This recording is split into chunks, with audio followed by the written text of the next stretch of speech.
But let's go ahead and continue. Where did we leave off on her? I want to catch her mid-sentence. Great white hope, which we are now seeing play out with Caitlin Clark and Angel Reese in the Oh yeah, yes. So she had that Caitlin Clark, Angel Reese comment, which again, I don't think that's fair. I think aspects of this fair, but again, the kind of simplification of it is that this great white hope. It ultimately seems like this idea of, I think she mentioned briefly again, just you know needing to have cisgender people need cisgender people to discuss them, got to discuss with them issues of transgenderism because they're only going to believe this, and kind of discuss this as a negative of people. But it's one of those things where, like, okay, you can, on one hand, you would say we want more representation from minority groups from minority groups. We want more representation of minority groups from those more minority groups. So within those groups, we want transgender people being played by transgender people. We want more examples of that in fiction, just period. We want more of these, more diversity, da da da da da. We want the representation. But then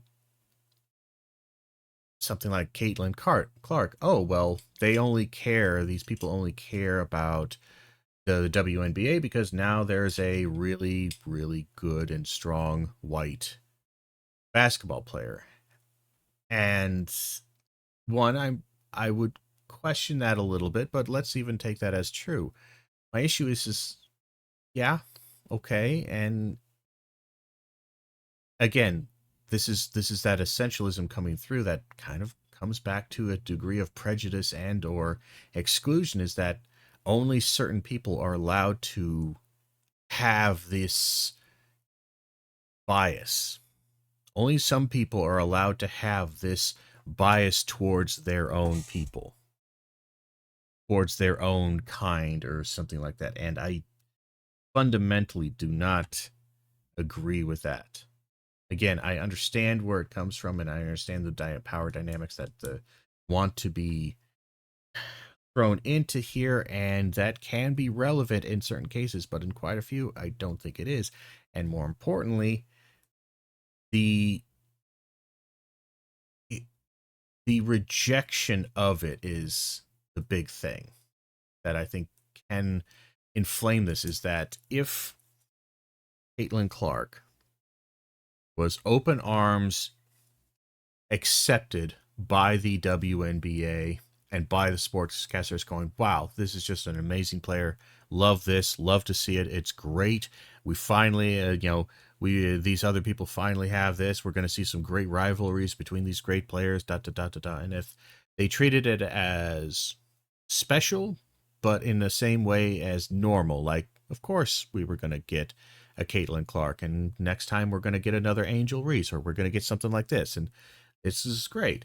And they allowed those racist fans, because there are going to be racist fans, to be able to enjoy the Caitlin Clark specialness, but they weren't allowed to, or because there wasn't any oxygen for this, there was nothing special, snarky, or otherwise counter to this. There was no Caitlin Clark ain't all that and a bag of potato chips. Jesus, that's an old one. She's just there. There is no, and again, I don't think anybody can deny that there was a fair amount of unjustifiable snarkiness and kind of mean spirited, sour grapes kind of shit coming from not just the players, but even a lot of the announcers, a good number of sportscasters for the WA. A lot of them, there's a good, or at least a significant number of them, gave oxygen and fuel to the racists to have a space to go. The reason why Caitlin Clark is getting shit on is because she's white. And then they got to play out their fantasy of being the racists get to play out their fantasy of being the downtrodden, and this gives them justification for their abuse of power and for their anger and racism and da da da da da da. If that just didn't really happen, if we just didn't see such a monumental kind of thing like that, again, the all of the fans would be, oh yeah, we really like Caitlin Clark, all this stuff, and then when the racists kind of go, ah yes, finally we're getting somebody who's actually good instead of all these black women and these blah blah blah, or they tried to create that victim narrative for them, which is very very popular in the right wing space right now. Without that, without any kind of presence of that, without any bits and evidence of this, both the fans within and and people outside, interested neutral parties, would not be at all convinced. They would be like, what do you mean? They wouldn't be successful. They wouldn't be able to sell this product of special victimhood and bullshit if there isn't such a strong kind of backlash feedback on this. And maybe this just goes back to the old "don't feed the trolls" is, and again, ultimately, it's hard to really say, because again, I you do kind of look at it, and especially within the first year or whatever, like it was weird that it wasn't weird that she was getting the attention that she was. She was considerably better in certain areas and many areas than a lot of the field. She was really strong. And again, this happens. The thing people might respond is like, well, the new person who comes on who's all hot shit, they always get shit on. That's absolutely true. In the NBA, when like Michael Jordan came in, or any of the major kind of figures come in, they usually get targeted pretty hard by all of the established players in any game they're in. There's usually a fair amount of some nasty beat down because, like, you're the new kid on the block, you're hot shit. Let's show you what the NBA actually is, and they really beat them down. The problem is that, one, there wasn't a ton of excusing of that behavior. Two, there wasn't any special hyperization of that behavior. In this case, the hyperpolarization of this was being caused by some degree of racists, and again, who are trying to come into the fandom, and you know, they're only interested because it's a white woman succeeding. That certainly is happening there. But it's made special in this case because everybody wanted to make her not good. Because again, people were talking about, nobody talked about, at least not that I can remember. Of course, then again, this was when I was a child, and now, but even looking back on this and studying the history of it, not like studying history, but like watching a couple of documentaries, whatnot, I don't think Michael Jordan's race was a factor. It just wasn't. Nobody was talking about him or anything about like where he came from. Like, it wasn't really about this essentialism of him. It was more whether or not he actually is good, his skills, da da da. But we didn't make it about him, and more importantly, it just didn't have that kind of flavor, and it wasn't established by, again, like, this is where again the WNBA and a lot of them, they shot themselves in the foot by, again, this sour grapes, you know, kind of shit, and there was just nothing. There's nothing good about that situation. Luckily, I think it's finally dying the fuck out, and everyone's kind of calming their shit down. Um, and Caitlin Clark is still playing very, very well. I don't know. It's I think that situation is not a good one to pull an example of.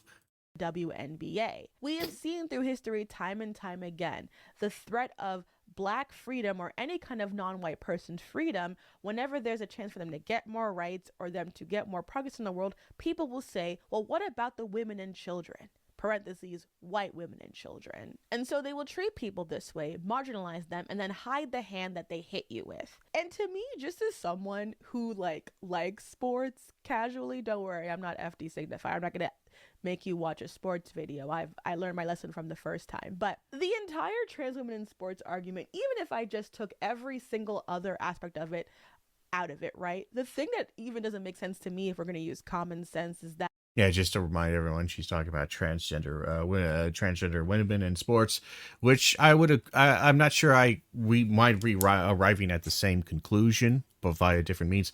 But I just don't really think, for the most part, it's a major issue. And honestly, I could go either direction with it because it's such a minor issue, but it's been blown up out of proportion to such a ridiculous level that it's just nonsense. people don't pay women in sports their due. The idea that a man who is not trans, right, would become trans in order to dominate women's sports is just a bird brained idea. Brittany Grinder is a 3-time Olympic gold medalist who played basketball in Russia because the WNBA doesn't pay well. And so she went. This is kind of a dumb argument. I'm gonna go ahead and say that's a dumb argument. Because she seems to like, okay, why would a man want to play women's sports? Taking the transphobic kind of track here. So she's taking that trend. Why would a man want to play women's sports when they're paid so poorly? Why wouldn't they just stay in, again, the male area and get paid more? This is kind of ignoring, well, basically everything. One, let's just say we'll take the trans, or we'll just take. There's a couple reasons why we could imagine this happening. Even if I don't think this is why it's happening, let's just imagine a couple of ones. One is prestige in general, attention. You get more attention both by being transgender and also by smashing records. Again, people, it's kind of like this. Why would you compete and want to compete in these kind of sports when they don't pay nearly as much as the NBA? It's like just people because they like competing in those sports and they like winning. What the fuck else? Like this is a strange tack. This is kind of one of those things like, you know, why would men want to go into the teaching profession, even though it's kind of dominated by women, because it's paid so terribly? Why would they ever do this? This is why, men just don't want to actually teach, and they're, this whole idea of that they're being kept out or blah blah blah or anything like this. Like, well, they might want to do it because of things not related directly to material reward, or they're different forms of material reward. So this is kind of a weak offshoot. To a country with horrible LGBTQ rights as an out lesbian Oh, to make a living. she didn't go there to make a living. She went there to make more money, at best. So this whole kind of like, oh, why would she do, like, again, she went there to make more money. She didn't go there to make a living, because I guarantee you, they're making a living. They may not be making NBA money, but they're making a living. Now, again, there's quite a few sports and sports people that end up not making as much money as you might imagine other sports people are, and they may even need to have like side jobs and stuff like that, especially Olympic stuff, like because they're non-professional. But that ends up being like, well, okay, but for the most part, I'm not sure I care at the fundamental level if somebody who plays sports is being paid, millions and millions of dollars. I'm not sure I think they should be paid tens of millions and hundreds of millions of dollars to play the sports. Like, I like sports, I like that, but I just don't think that you. Again, this goes back down to an even more fundamental argument. It's like I don't know if I really give a shit that the WNBA isn't paid as much as the NBA. I care that the NBA is overpaid, and I think it is a massive money sink, and probably is unhealthy to a certain extent. as far as how much money is being thrown into it. But that's my angle on it. Like, I, should they be paid a fair wage, a livable wage for based upon their labor and the danger and damages that they may cause to their body and all that stuff? Yeah, of course. And they should be probably paid some degree of proceeds and aspect, like a percentage of the profits that are created through their labor. Of course, that's fine. I'm not sure if I'm actually seeing that in the WNBA or some great violation of that in the WNBA. And again, this ultimate argument is like, just for me, is foundationally silly and kind of weird. It's a weak argument.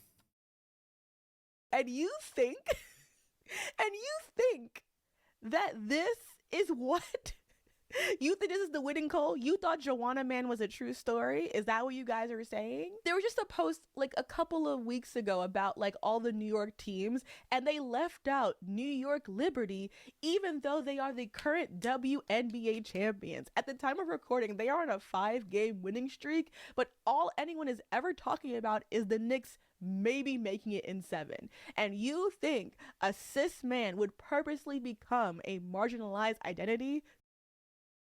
Again, this is one of those things that I find irritable, or I find this blind spot is created by certain aspects of critical race theory and standpoint theory, is that it essentializes oppression and kind of this minority status, not realizing that in certain circumstances, that's a difficult one there, in certain areas, being the minority is also being special. Whether you want to call this tokenism or you want to call it favoritism, being special and being a standout is attention. It is something. It is something that can be marketable. It's something that can be attention grabbing, and hence it can be marketed. I can get you eyeballs.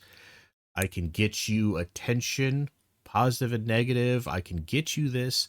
And more importantly, even if it's not big, again, this idea, like, this seems to be so, the reason, this is ultimately why I really, these aspects of CRT and standpoint, it's not the entire thing, but I feel like this tends to come about from the essentialization of CRT and standpoint theory, is that it kind of denies reality. It denies a reality, a common reality that we all know, because everybody knows the, I'm going to use a small example here. Everybody knows, who's ever gone to like Magic the Gathering, like card games and little tournaments that are held at the local store, local card store, the local game store, whatever. These things are extraordinary low stakes, low reward. But they are technically officially a part of like the game kind of circuit. They're just not really big where you make money, where you're going to make like $10,000 or $50,000 for winning. It's nothing big like that. It's just small little tournaments, but they are technically official to some degree, and they are for the most part refereed by people who report and will report your conduct to the wider world, and thus cheating at them can cause you to be banned across the board in all forms of games, not just the small ones, but even the big ones, because they all kind of share the same governing body, if you will. Again, that I don't know the exact specifics, but I know just based on some of the stuff I've watched and seen, and yet everybody here, if you've played any Magic or you've done anything with any kind of competition, whether it's card games or anything else, you all know that guy or girl who cheated and who was chronically cheating. The chronic cheater who will just always do this. And it's such small potatoes, but they always need to do this. This idea that, oh, people wouldn't do this for like, why would anybody do this for such small potatoes? Two things. One, because no matter what, people desperately want to seek validation for themselves. And one form of validation is the validation of victory. Validation of everyone declaring you are the champion. Here you go. Here's your trophy. Two, again, people will do a lot to get that. And it doesn't always make logical, perfect sense in the grand scheme, this capitalistic mindset. In many ways, ironically, what you're displaying here is a capitalistic mindset, because you think the only reason somebody would ever do these kind of actions is if they gained monetarily at a high enough profit to excuse the risk versus reward, this kind of profit orientated mindset. And you think, well, I mean, nobody would ever do this. Like, it's this same mindset is the same kind of mindset like this. Well, why would this person not sell their family's farm to me? They would make a much greater profit if they gave it to me. I'm offering them $1 million and they only make maybe $50,000 to $100,000 every year for this farm, and I'm offering them $10 million for it. Why wouldn't they sell their family farm and their family house that they've had for generations? It's just old. Why would they ever do this? Silly people. It seems to unintentionally reify and re-edify the capitalist mindset, the profit mindset. Now, do I think the opposite? Do I think the opposite of her? Do I think that, oh, transgender individuals are invading sports and trying to do this just to gain money or power, blah, blah, blah?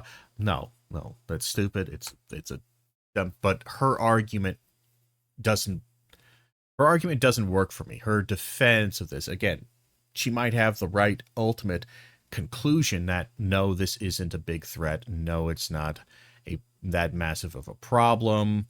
I would suggest in certain sports it can be a problem, depending. Again, there's a lot of nuance in here, so I would so I'm not going to have this hard 100% stance, but in general, I think whatever problems that there are with this, they have been blown way out of proportion, and they've been blown out of proportion by transphobic elements within society that look to do so. But this is a weak argument. To do that? To be overworked, underpaid, undervalued on purpose? You think that? I'm sorry. I went into the teaching business. Like, I got a degree and, a degree in English, several, and then I went to go teach. I didn't do that for money. If I was thinking in money terms, that's the dumbest thing you could ever do is, oh yeah, I'm going to make a real killing, monetary. I'm really cutting edge like Wall Street Shark. What am I doing? I'm going to go teach. Yeah. Again, it ignores a fundamental thing there that, again, is just weak. To use the TikTok sound, let me move the mic away from me slightly because I'm loud. You are under spells, people. It's also so jarring to me how infantilizing gender critical people treat trans men, dismissing their experiences as a social contagion among teenage lesbians and girls with autism who are either seeking to escape the misogyny that comes with developing an adult female body or who are shamed and distressed by homophobia. I'm not sure if I would actually call that infantilization. And this is one of the things where I'm going to put forward just a small little caveat. I'm not sure I am 100% sold that the idea of, I think what she's kind of referring to here is the rapid onset gender dysmorphia kind of idea that is typically presented by gender critical researchers or whatever who are particularly looking at trans men, so female to male, transgender, especially among girls, and they're looking at this and they are suggesting that this is kind of a like a social contagion or a oh my god, the word just left, the phrase just left me, but kind of like a shit, it is gone. But things like bulimia or any of these things to where like one girl gets it or one girl develops it, and all of a sudden many multiple girls within that social kind of environment start exhibiting signs and or developing bulimia, anorexia, these kind of social contagion like almost moral, not moral panics, but these kind of whatever you would call them. I can't, the phrase is just gone from my brain. But I hate being stupid sometimes or having brain rot. But the I'm not 100% convinced that it doesn't have at least some merit. I'm for the most part leaning towards it's not a really good prescription and or assessment of the issue, and it's biased to some degree. So I've left that, but I'm not really like I think there's enough evidence of some degree of social contagion like aspect, and I don't say this like a negative. Contagion doesn't necessarily mean negative, just more like, again, this prevalence or this spread through socialization and cultural and interpersonal dynamics. That's just kind of how trends spread, good and bad ones, whatever they are. They have that kind of contagion like aspect. um so I'm not saying that this is a negative thing or whatever, but I do wonder, because I've seen enough evidence or enough kind of data to suggest that they were always this way, it's just perfectly fine, or it's a natural process, to that I'm not entirely convinced by that side of the argument. I do feel like that there's it's not probably on the middle ground. It probably leans more towards the trans rights activists' explanations, but I do feel like there is some degree of oversimplification and defensiveness that is blinding certain aspects. But again, I would actually agree for the most part, to some sense, with there's a general just complete and total lack of any attention by the so-called gender critical or especially any like transphobic elements to the trans men question. Like, they spend all their time really hammering trans women, but then have absolutely nothing to say. So I do still agree, at least in part, with what she's bringing up here. I'm cis, I'm bisexual, I've been a tomboy, I'm a feminist. I've never wanted to be a boy. I just want to not be in a patriarchy. And I wouldn't even want to be a boy to escape patriarchy, because as a feminist, I know it doesn't even work that way. But even when I was a kid, I wanted to be a girl. I wanted to play a girl in video games. That's why I play so many fighting games. I wanted to always be a kick-ass woman. I want to be Sindel. When Pokemon Crystal let me.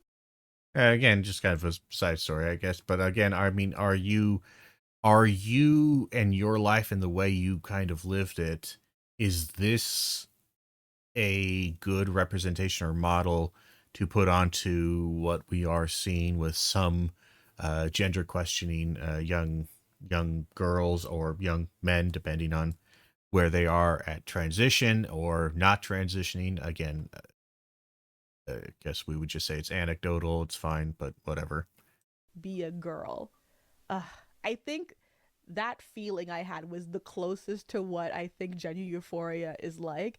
I knew myself in that way then. And even as someone who is cis, the fact that I think back to how much it meant to me at 8 to have a video game where I could be my gender, why wouldn't I believe someone who says that about their own experiences about not having their gender match? Like, even in that shallow example of just wanting my video game self to match my actual gender, like if I understand the connection.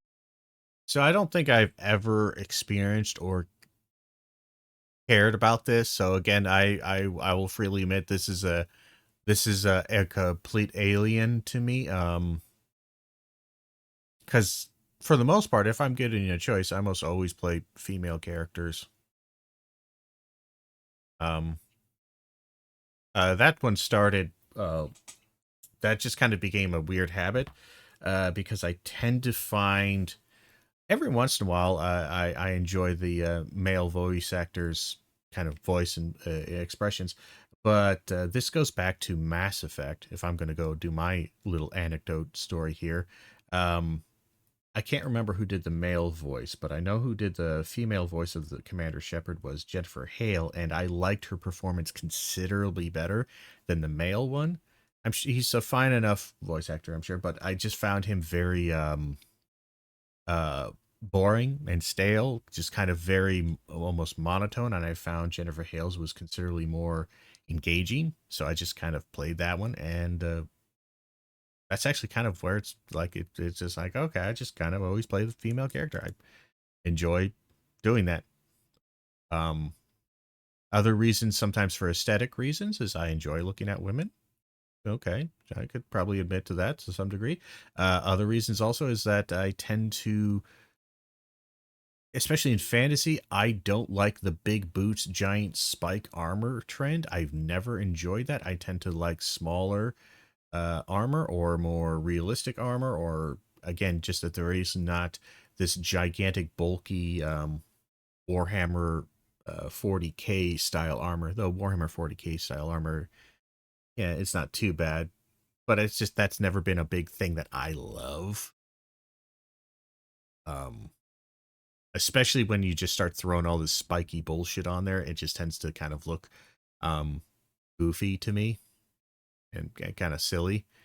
And female armor tends to go the opposite route, which if I had to pick one, I suppose I pick that route, even though again it does get ridiculous and chainmail bikinis are silly, but I tend to not be as annoyed by them as I am by gigantic spiky dumb armor. But again, it's not rational. It's not supposed to make any sense. It's just my general kind of anecdotal kind of experience. So this whole like this euphoria of this, I do really, I question the narrativization that often comes with this, because I have no doubt she felt enjoyment and joy at being able to play a girl in a video game, but I don't think it is the philosophical revelation and euphoria that she now believes it to be, because I believe that descriptor and that sensation has been narrativized in her brain over a long process. It's kind of like uh, the fish you catch always grows bigger with every retelling of the story.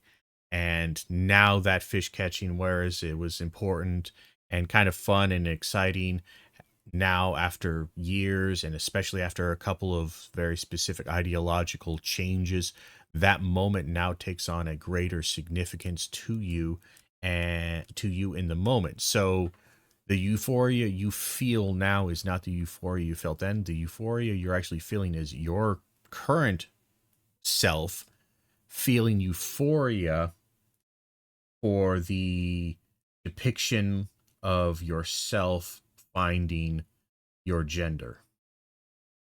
Not that you had it in the moment. In many ways, you're turning your life into a movie, and then you yourself are feeling euphoria and casting onto that moment, interpreting that moment as having things that it may or may not have based solely upon your current mental state. There's a projection here. There, if I understand that, I understand why another 8-year-old would feel a disconnect, because you're socialized and you know what these things mean in concept, and you can kind of feel when it isn't matching up. Despite all that sass, I do understand that there are questions people genuinely have, and that is fair. But I would just remind you, especially all. See, I would really question whether you think the questions are fair, because if the questions are fair, then you are giving equal weight, or you're allowing to be able to tolerate or being accepting of different answers and different results from those answers. And again, it's fine to not be okay with that, but the thing that I would disagree with is I don't like it when people adopt the mantle of a fair and open, free speech, liberal kind of ideological like perspective. They are adopting this, the image of this, and where I'm fine with you guys having questions like this. Well, questions, to have any meaning, there has to be some degree of potentiality to actualize those questions in a real world manner and to have the potential to be answered or to find and create answers. You have to give them the power to find their answers. If you aren't willing to do that, and instead you're just like this, well, I'm fine with you having questions as long as no matter what the questions are, the answers are always going to be mine. It's not the same. It's a different kind of perspective.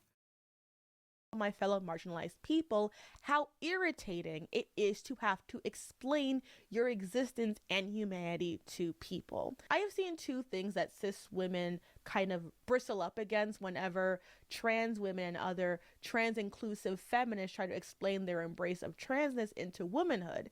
And those two things usually are that gender is a social construct and that gender is a performance. There's also like the offense of cis and certain words, and I just would remind people that certain words are used for an academic and medical purposes. And let's be clear. I would agree with this. However, I would also question whether or not you are using them in academic purpose or whether a good number of people are using them in academic purpose. More often than not, what I see is people not using them, even though they're using academic terminology. They're not using academic terminology in the academic purpose. They're using academic terminology because it gives a appearance of academia, but ultimately, again, just like any how language can change, a word that is academic can become slur, can become a shorthand to dismiss ideas. We can look at the R word. We'll just, even though I have probably said it on stream, we'll be nice and YouTube friendly and not say it on stream. The R word was a medical term. We don't like it anymore now, but it was a medical term. Same with moron. We'll say that one because I don't think YouTube or Twitch will get irritable with that one. But moron, it was a medical term. It wasn't a great medical term, but it was a medical term. So along with a bunch of other ones. So this idea of like, oh well, why are you being offended when people are calling you cis? It's like, well, because you are implying that you are robbing them of their sense of normalcy. And you might think that's good because their sense of more normalcy excludes others, and thus we should be specific and we can do this. But again, whether or not whether or not you have the rational high ground in this argument doesn't negate the sense that you are indeed, by saying you are cis rather than just saying you are a woman, you are saying you are a cis woman, you are implying specialness, but not necessarily in a good way. It's not necessarily in a negative way, and your intentions may not be that, but it is certainly, again, if you could probably, and I probably, if we were discussing right now, I could probably say, hey, do you think a trans woman could be offended by being called a trans woman? And we could imagine, yes, this would logically follow, because if a trans woman believes that they are a woman and they are transitioning and going through this, their ideological and their sense of self is woman. There's no trans in front of it. The trans part is an unfortunate uh, a quirk of fate or some other thing. They could perceive it as an unfortunate quirk of fate. Like, it's just unfortunate that I have to transition from the incorrect state to the correct state. Um, but they wouldn't want to be perceived as trans. They want to be perceived as woman or man. And you could absolutely see how somebody who, like, this person's like this, always referring to them as a trans woman. Um, so this trans woman, this trans woman is an example of blah blah blah, or like any kind of reference to that. You can see how they may become offended and or uncomfortable with the, even though it is technically correct and academic and whatever, they would not be happy with being called trans. If you can understand that, then you can understand, as long as you're not excessively biased um, or exclusionary, you can understand how somebody could be irritated with being calling cis. Because people don't like to, one, being made to feel not normal, and people don't like to be pigeonholed into categories and subgroups that they have not themselves accepted and adopted.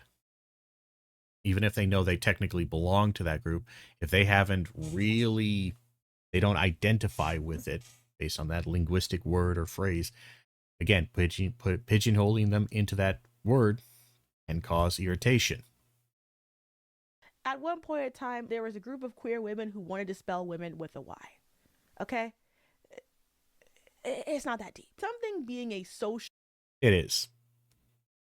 It is. You can't argue the importance of language in one hand and then argue the non-importance of language in the other. Let's just avoid that entirely. construct means that it doesn't exist in objective reality. It exists because human beings give it power. Now, that does not mean that things that are social constructs don't matter. Race, money, countries, as well as gender are all social constructs. But we know those things are important because of how it allows society to function. Gender roles are crafted by the dominant society and then trickle down to everyone else. Uh I the first part, obviously, I don't disagree with at all. Social constructs are not material and they are important. So, get wrecked, all you weird objective realityist kind of all you, oh, it has to be objective for it to matter. No, no. It doesn't need any material reference to be important to society. Social constructs are important. Um, this second part here, the gender roles are passed down through the dominant society. I I would I would disagree with this to a certain extent. It's not that they aren't, it's just that's not the only source. And again, this binary aspect here, this simplification of that kind of process of how gender roles are created and passed around. I wouldn't say they're necessarily passed down, because I don't, again, this is one of the things where it flattens out to where, like, those in power are the ones who at the highest point of society have all the power, and they're the ones who trickle down all of the social constructs down the lower levels. uh, and that's the only thing. Again, this one, it oversimplifies concepts of power, it oversimplifies societal mixing, and also, again, it kind of assumes, like, again, like, this suggestion would suggest that, okay, the upper class and the rich and the powerful dictate gender roles down social class lines, and that's not really true. um That's kind of ahistorical to a fairly alarming level. Like there's examples of it happening, but at the same time, there is so much oftentimes class divide that the classes themselves are their own little microcosm of social and cultural trends, and you might see some degree of normativity that can be established to a certain degree by the upper class or the by through power dynamics of material power. But I'll be honest, it is not a 1-to-1 ratio here. It's from my reading throughout history, especially even in like Western, Judeo-Christian kind of Western society and shit like that.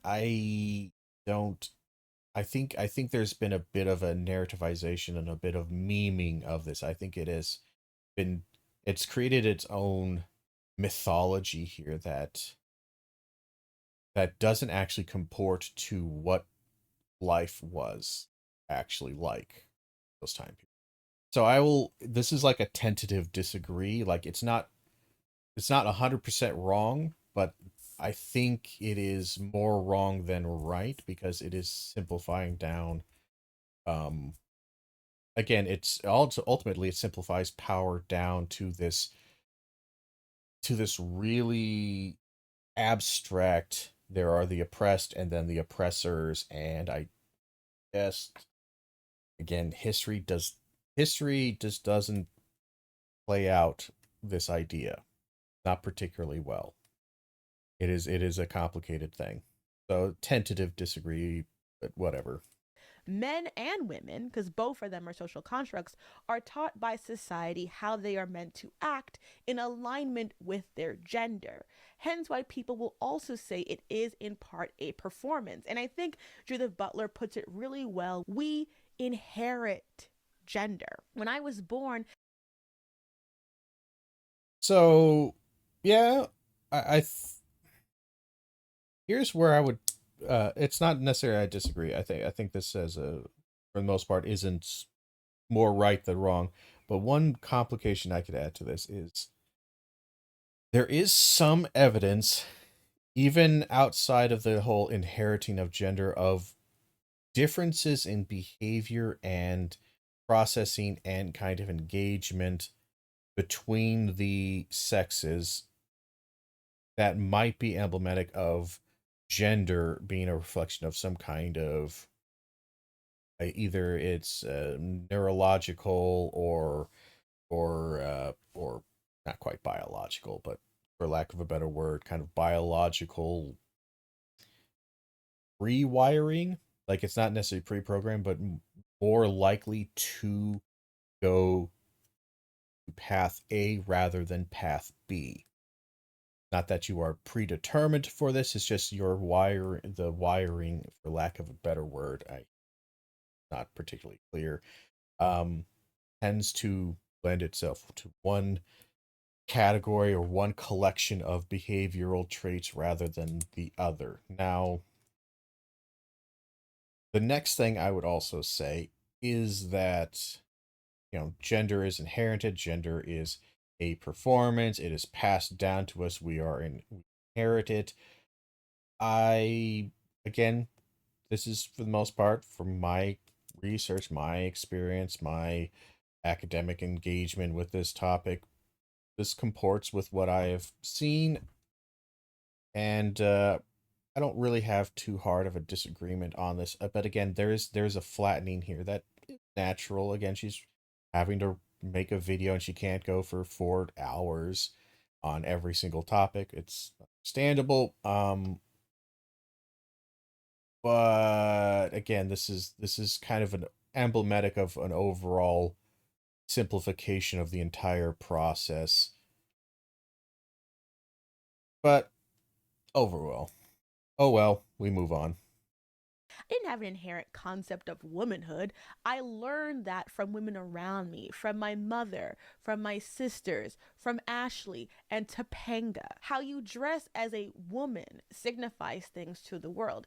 I remember my mother telling me as like a teenager that wearing red lipstick or red nail polish was too adult for me, right? Like that is not an objective reality, right? That wearing red is too adult for a child. That's not a real thing, right? But red and hypersexuality are linked in media. That is why you see it on all the like Lolita covers, this use of like dark pinks and reds to allude to sexuality. And so those colors become linked, even though that is not an objective reality. Red is not inherently sex. And we know this even when it comes to how we do beauty and race. Wearing your hair naturally is a performance of Black identity as well. It means different things, sometimes political, at other times fashionable. It can also be exotified. Even in terms of male gender performance, men are constantly, especially now, having to prove their masculinity. They police each other in how they behave. They normalize hypersexuality even if it is abusive, because patriarchy tells them that certain things make them men. Uh, I don't necessarily disagree with some of this, but one of the things that I will say is I think there's been a bit of a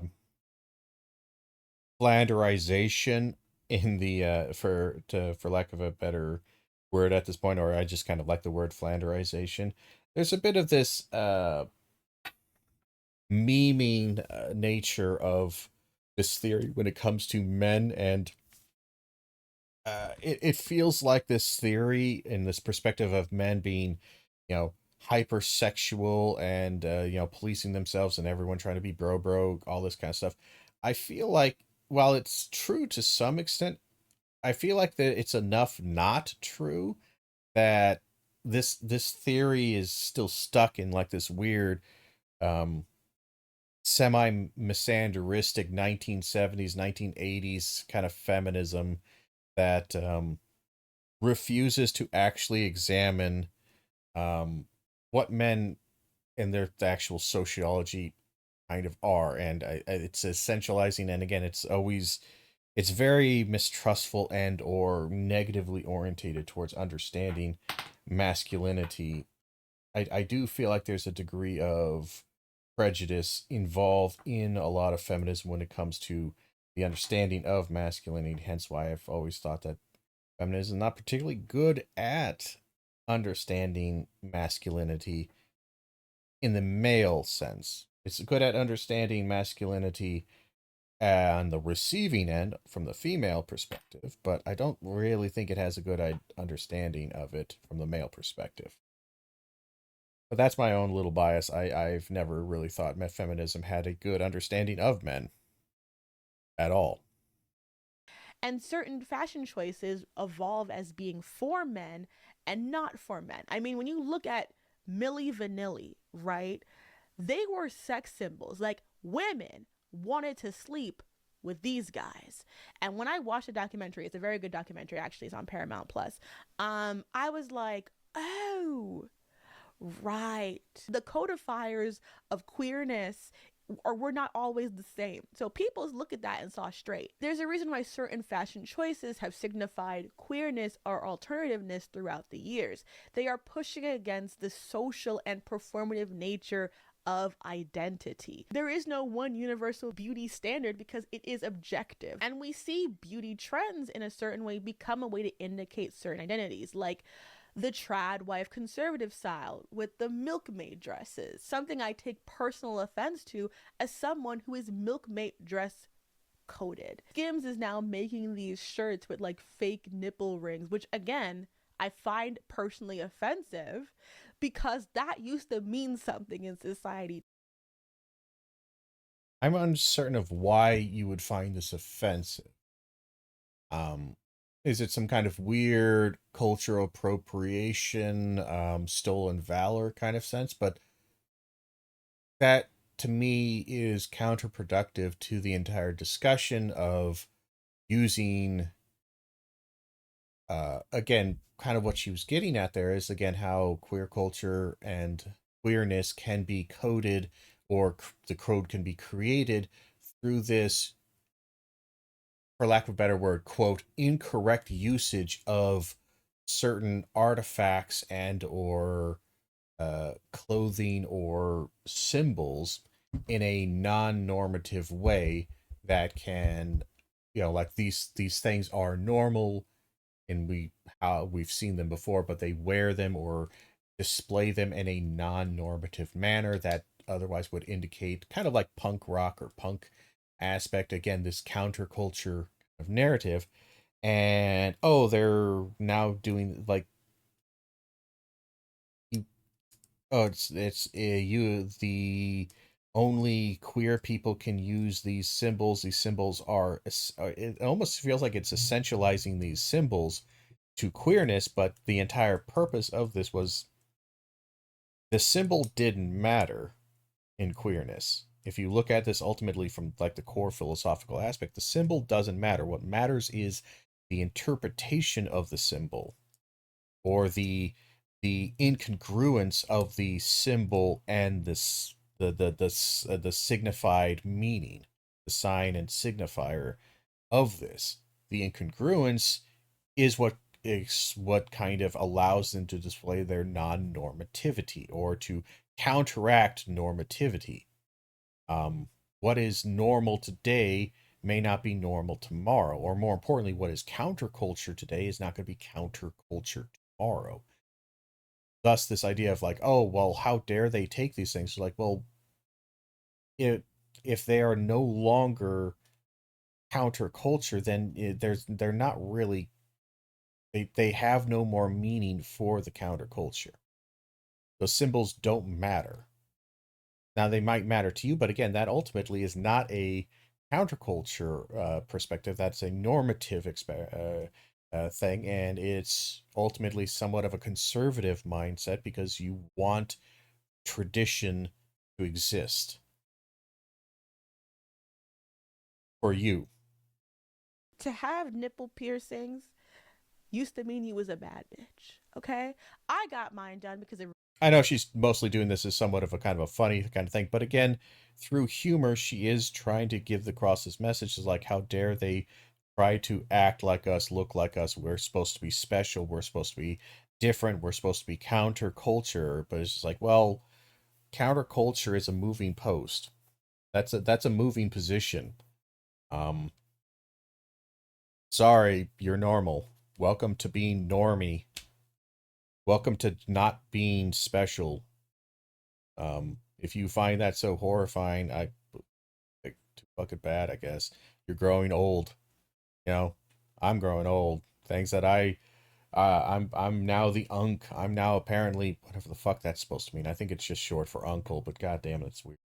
I hate that. Yeah, sorry. Welcome to Normiesville. You're not counter anymore. You're not counterculture. Rihanna in the Wild Thoughts videos. I don't know if you could take it. No, you wanna see me naked, naked, naked. For some people, tattoos are not feminine. For some people, they are. These statements do not ignore that it is a lived reality for those who occupy, in this context, a gendered space. It simply illustrates that we, as individual people, did not create them for ourselves, nor did our mothers, nor our grandmothers, and so on. We inherit these roles through social context that created. And therefore, there is not one universal objective reality, but the reality we have inherited. Therefore, it can be changed. Let's not forget, it. Yes. Yeah. Like it can't be changed. I mean, there are consequences from this. Again, changing this will, again, will be a deviation from the norm, and the deviant, the one that is different. This is going to be a natural consequence of changing from what is the expected. But Used to be a crime, like an actual crime for women to wear pants. this is true. Yes, it used to be a crime for women to wear pants. It's silly. Silly times. We're always in silly times. Because it went against the social role that women were expected to play. Transness and non.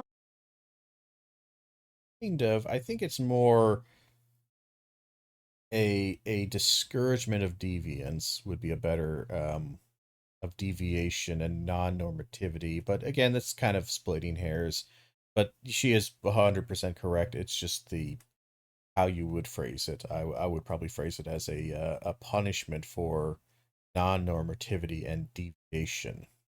Non-binary identities are not the first time that humans have pushed back against the idea that their gender assigned at birth should dictate how they move in the real world. And I don't know about all of you, but I don't want to be defined solely by my biology, by my womb, because that same biology has been used to tell women that they are inherently other things. 30-year-old Adriana Smith was about 9 weeks pregnant when she started having bad headaches in February. They did a CT scan and she had blood clots all in her head. So they had asked me if they could do a procedure to relieve them, and I said yes. And then they called me back and they said that they couldn't do it. Because of Georgia's heartbeat bill, which bans abortions after a fetal heartbeat is detected, her family says they weren't given any say in what happens next. It is a slippery slope to put all of the weight into what it means to be anything on purely biology. Yeah, I would still say it's also just as a tangent to this. Again, 100% agree on this one. It can be tricky to do so. I also feel like it can be rather tricky to essentialize or put too much stock into any of the performative nature of these gender roles, whether they are normative performances or non-normative performances, because it ends up kind of turning the immaterial into this material kind of thing, just like turning the biological reality into this kind of immaterial social and cultural defining thing that you cannot escape from. I feel like both can actually create some rather troublesome things, but I would agree. When we are named a gender, however, we are entered into a class of people so named. And if we rename ourselves, we move into another category whose history no one individually possesses. Gender categories change throughout time, and feminism has always relied on the historically changing character of gender categories in order to demand changes in the way that women and men are defined and treated. If these were timeless categories, they could not be redefined, which means that whatever category of woman once meant is what it means forever. I really love this book, by the way. You've heard me emphasize the racial and colonial. As a small note, I am not particularly fond of Judith Butler. Some of her philosophy is fine, but I hate her writing. I think she is unnecessarily obtuse and, quite frankly, awful at writing. She takes that wonderful, you have to figure out what I'm saying at all times kind of approach, which I can almost see the value of, but honestly, sometimes she just writes absolute dog shit style. Not fun. And this comes from somebody who does enjoy sometimes reading a lot of postmodernist and, again, some of the more difficult philosophical texts and readings that are written in obscure and stupid manner. But like it does get a bit goddamn tiresome, and Judith Butler just tires the shit out of me. I've never been fond of her writing. Her ideas aren't bad, but I hate reading her. Just small aside. Aspects of this whole thing. And I just want to illustrate that point one more time, right? So the Center for Global Development is a nonprofit with the goal of reducing global poverty and inequality by encouraging. I do feel like we've kind of moved away from Harry Potter, J.K. Rowling. It's been kind of a long time since we've touched base with that particular topic, but it's that's okay. I do much the same. Lots of rambling about topics that eventually will circle back. I'm sure we will eventually circle back. We got another, 30 some 40 minutes left of this, so we'll circle back, I'm sure. Policy change in the United States and other rich countries through rigorous research and active engagement with the policy community. They have a solid ranking among charities, and while I'm not here to say they are perfect, I didn't do that much research into this part. I think someone who claims to be fighting for women and girls would not take money out of the hands of a charity that does work to help impoverished women. I that's kind of again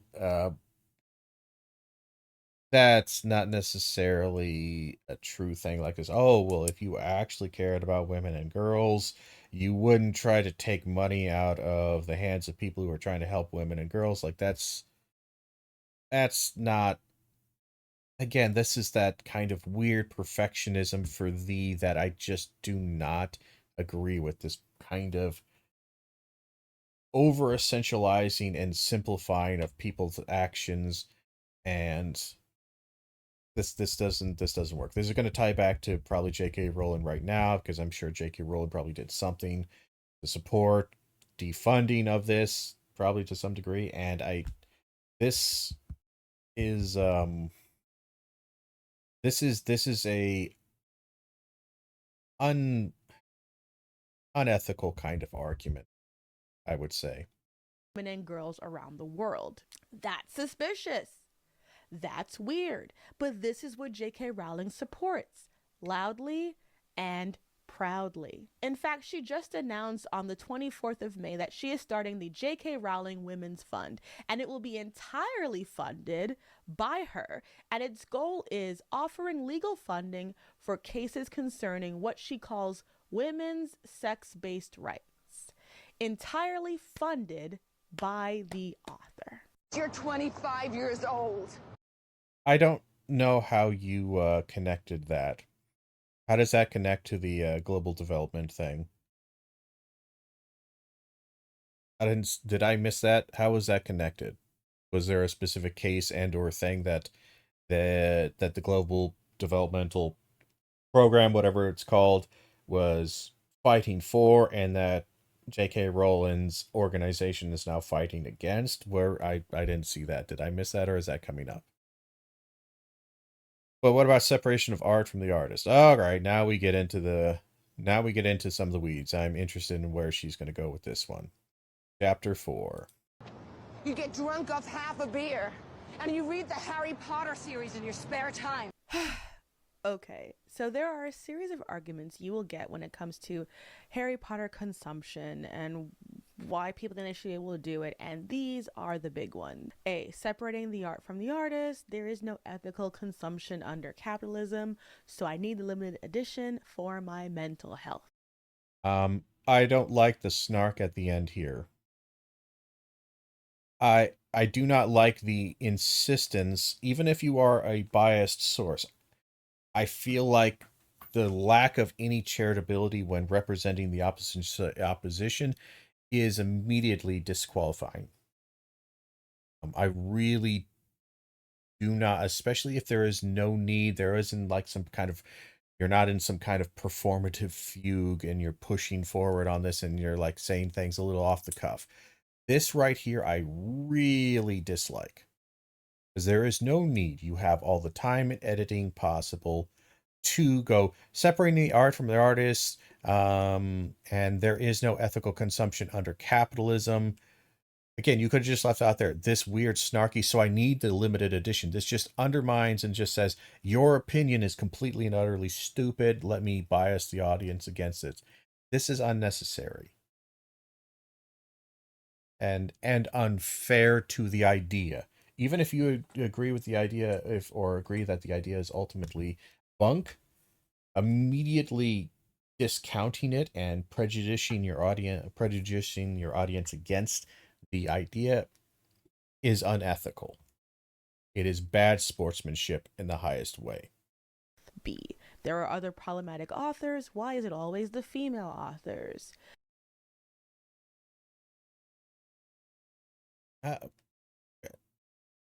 I'm not sure I ever hear that one too much. I think this is another weird rephrasing of this, but I kind of have heard some people bring up that we over police female authors for their moral perfection and under police male, or we focus too much on that. I could see that. I wouldn't know if I'm not sure if that's a major one. This one I would see as a major one, but all right. C, we should read from diverse authors and authors we don't agree. Again, get rid of the quotes. They are diverse. Just because you have a pretty hard racist and somewhat probably sexist biased, and certainly a cisgender bias, in the sense that you are biased against cisgendered individuals. Just because you do that doesn't mean, again, for somebody who is talking about academic terminology and with cis and why you shouldn't be upset with that, diverse and the concept of diversity is a academic terminology. You should not be mocking it. It has an understanding, and it's not relating just to, we need more black authors. It's relating to all race, sex, gender, creed, social status, whatever you will. So again, showing your hand a little bit on your bias. With D, she's already too rich, so why can't I buy a video game? Again, the way she's phrasing these are really kind of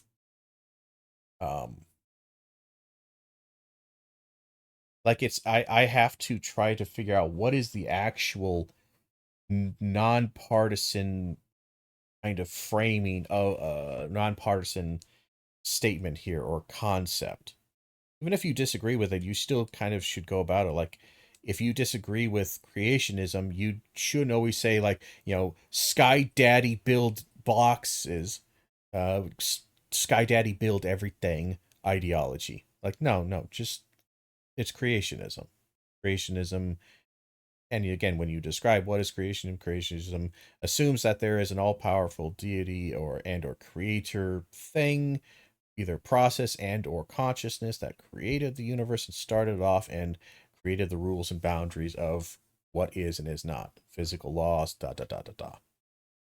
You don't immediately, again, just showing the bias, and again, it may be fun for the audience and preaching to the choir, but it's not convincing to anyone else. And why do I have to care in the first place? I read to turn my brain off as an escapism for my mental health / comfort. Let's get into it. A, separating the art from the artist. There is no ethical consumption under capitalism, so I need the limited edition for my mental health. Separating the art from the artist is an aspect of literary theory about reading the text for itself without looking into the author for insights into what is written. It is a tool for critical thinking and textual analysis reading. Ethical consumption under capitalism is talking about the fact that we do have, because of capitalism and monopolies, food deserts, limited mobility access, especially for people with disabilities. People have a limited amount of ethical choices they can make on necessities.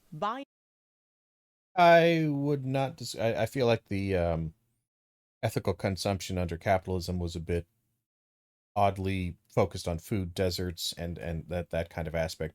But again, she's very very biased towards only ever seeing things through an oppressor, the oppressed kind of mentality. So she's constantly kind of like the ethical consumption under capitalism is kind of more of a broader aspect. But I think it serves well enough. Her examples aren't too bad, or the explanations are too bad. Buying a collector edition of a book you already own is not a necessity. But again, this is really a weird case, a use case that she's bringing up here, because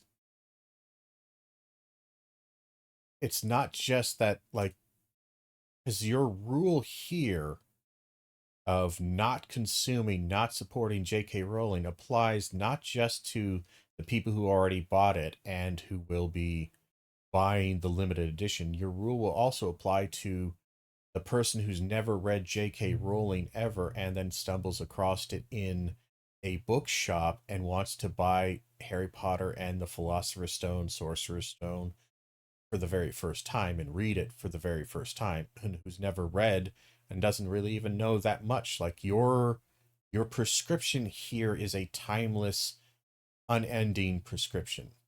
You are prescribing a behavioral thing. We cannot consume ethically J.K. Rowling's production anymore, and thus we or I'm sorry, we can't consume Harry Potter anymore because of its connection to J. Rowling, and we should avoid this. This is true both for the avid fan and or collector, and also for the brand new person. So while you're focusing on the limited edition thing to kind of make this perspective sound more reasonable, or your perspective sound more reasonable, and make the people who are wanting to buy it or separating art from artists seem more ridiculous, again, this sets it up in a way that I am not in agreement with. I think this is presenting a false dichotomy here, or a false kind of choice. Acknowledging that we live in a capitalist society is not an excuse to not make ethical choices. Yeah, but that's not what that is. I'm going to let her speak for a little bit more, and then we'll talk about that. There are other problematic authors. Why is it? Okay, so she leaves it off at that. Okay, so all right. That's not the argument that is necessarily being made with that. Again, there's one of the extreme consequences of the argument to a certain extent, but this whole there is no ethical consumption under capitalism. That doesn't mean that you can't make ethical choices, but what it does mean is that you can make a choice as to what you feel is more important, what ethical things are more important. This is kind of dodging the entire argumentative thing, and the fact that she just immediately moves on from this is really kind of annoying, because this is a much more broader and interesting topic to think about than just throwing it out there. This whole, because there is no ethical consumption under capitalism, one, we might say, and I don't think the people who even say that wouldn't say that there is no such thing as ethics. You can consume whatever you want, but more what it is more that because there is no pure, perfect ethical consumption under capitalism, what you should try to do is try to do your best, but depending on your situations and times, it is understandable, and by just the nature of the system, perhaps even permissible to consume unethically, because no matter what, there will be always some degree of unethical aspect here, or at least the acknowledgement, and it's more of a call to action to eliminate capitalism than it is to eliminate the consumerism, because it's putting the cart before the horse, and more importantly, it's blaming the victim for not being a perfect victim, or not allowing themselves to be completely victimized by the system. Because if somebody essentially wanted to live the perfect ethical life under capitalism, the idea would be that they would basically be permanent, unending victims and completely thrown out from society, destitute, and probably starve and die. So they would it's this ultimate sacrifice, and asking people to make this ultimate sacrifice, and if you take this to its endpoint, is silly, and thus splitting hairs over ethical things that are maybe not as critical to the project of anti-capitalist sentiment.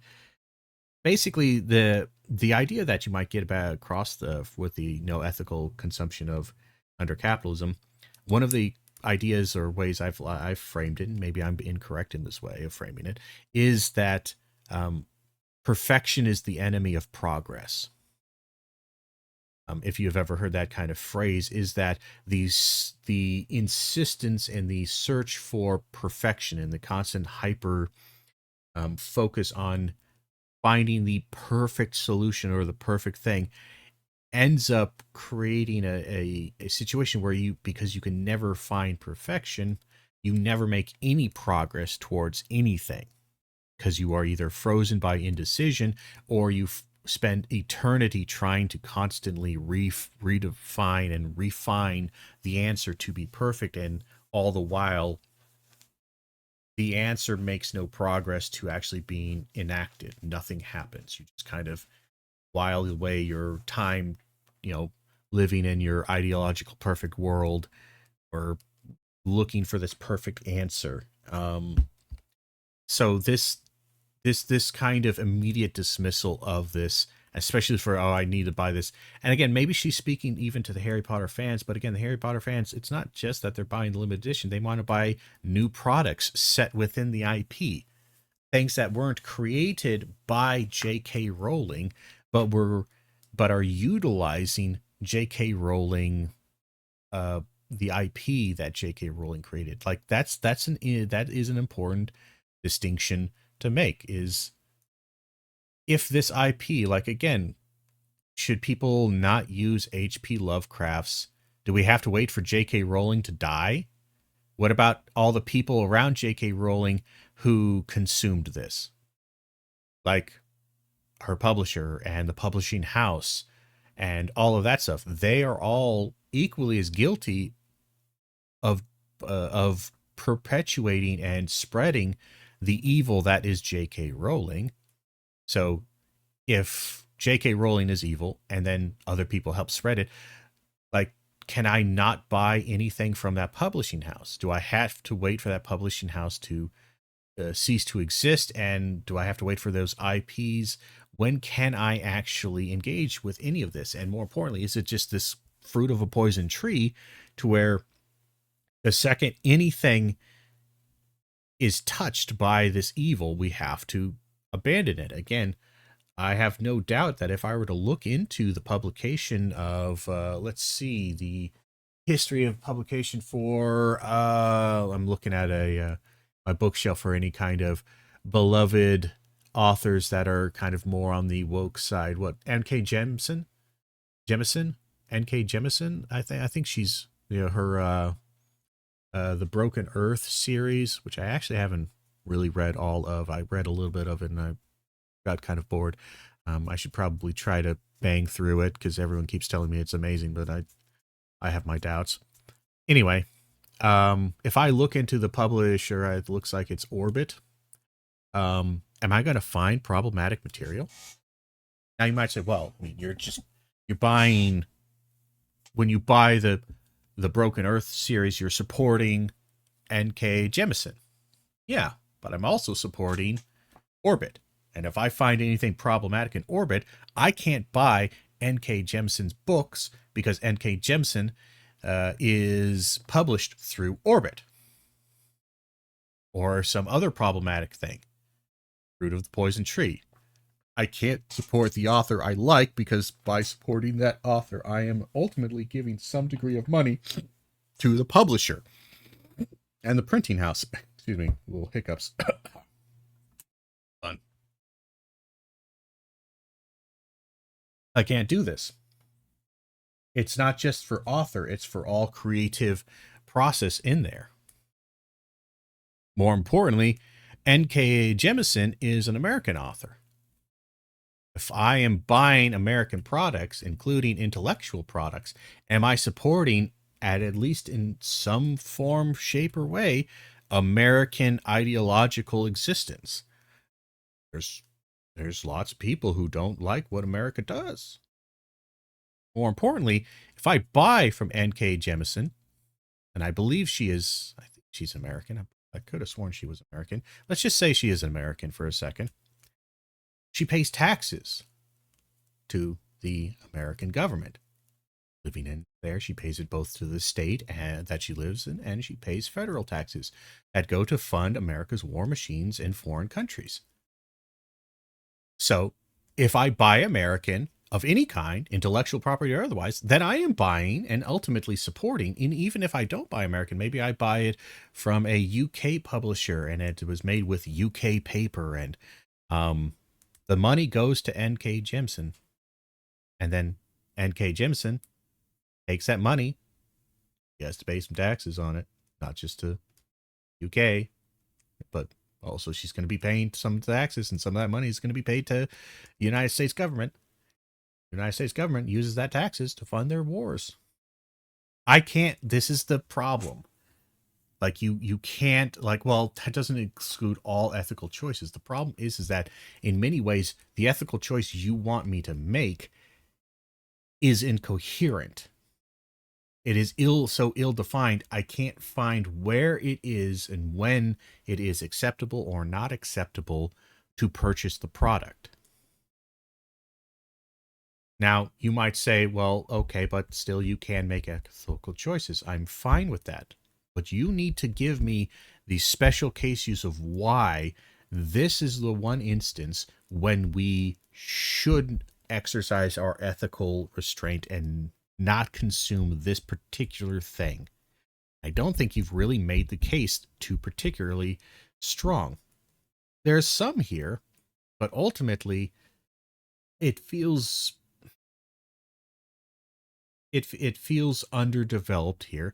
And again, you kind of completely dismissed probably the biggest thing that you really need to deal with is ethical consumption. Like, again, this ultimately, like, again, you might say, all right, and again, the other part of ethical consumption is that if there's no ethical consumption, you need to try to be ethical in some ways, shapes, or forms. If you want to say, hey, if you want to buy the Harry Potter series, buy the Harry Potter series. But I think it might be, if you want to do that, I would suggest as part of ethical engagement, you can either materially or immaterially support transgender people or trans rights. How can you do that? Well, you can maybe make a donation, an equal donation of money. You spend $10 buying a J.K. Rowling product. You spend $60.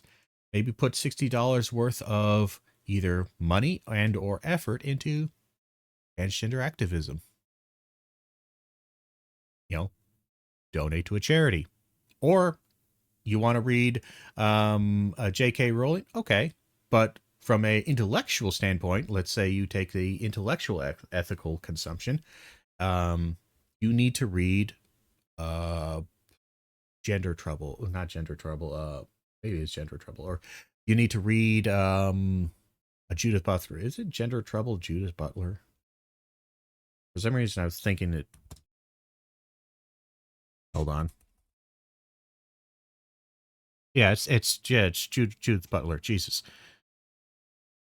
Second Sex. That's Simone de Beauvoir. For some reason, I was thinking, wait, is Gender Trouble Simone de Beauvoir? And like, no, that can't be right. It's got to be Gender, but it's got to be Judith Butler. But no, that's the Second Sex. Like I knew Second Sex was Simone de Beauvoir, but for some reason, my brain just could not accept that to be true. All right. Anyway, again, that would be a possible way of answering the ethical issue. Is that when you do unethical things it's natural and almost unavoidable to do unethical things, you can still make ethical choices or modifications to this. Either maybe you don't buy the product, that's certainly an option, but if you do buy the product, maybe try to offset that with some other ethical action. Again, this weird kind of essentializing, you don't need the limited edition. But again, it doesn't work. An excuse to not make ethical choices. There are other. Again, don't laugh at this. This is a serious issue, goddammit. Don't laugh at this argument. And again, it's unnecessary to laugh at this argument. This argument has value and worth to it, even if you think the answer is simple. Again, show your work and then give your answer and then move on. Mocking people who have this consideration or this issue, it just seems to be very anti-intellectual. Other problematic authors, why is it always female authors? Now, I will acknowledge problematic is a spectrum, but J.K. Rowling isn't treated as a pariah because of. Problematic actually isn't necessarily a spectrum. Problematic is a philosophical concept in the sense that when they say something is problematic or something can be problematized, is that there are aspects of this that create further problems and or kind of. Sorry, I'm looking something up real quick here. So Let's see. I want to look up the philosophical definition of problematic, because that tends to be the...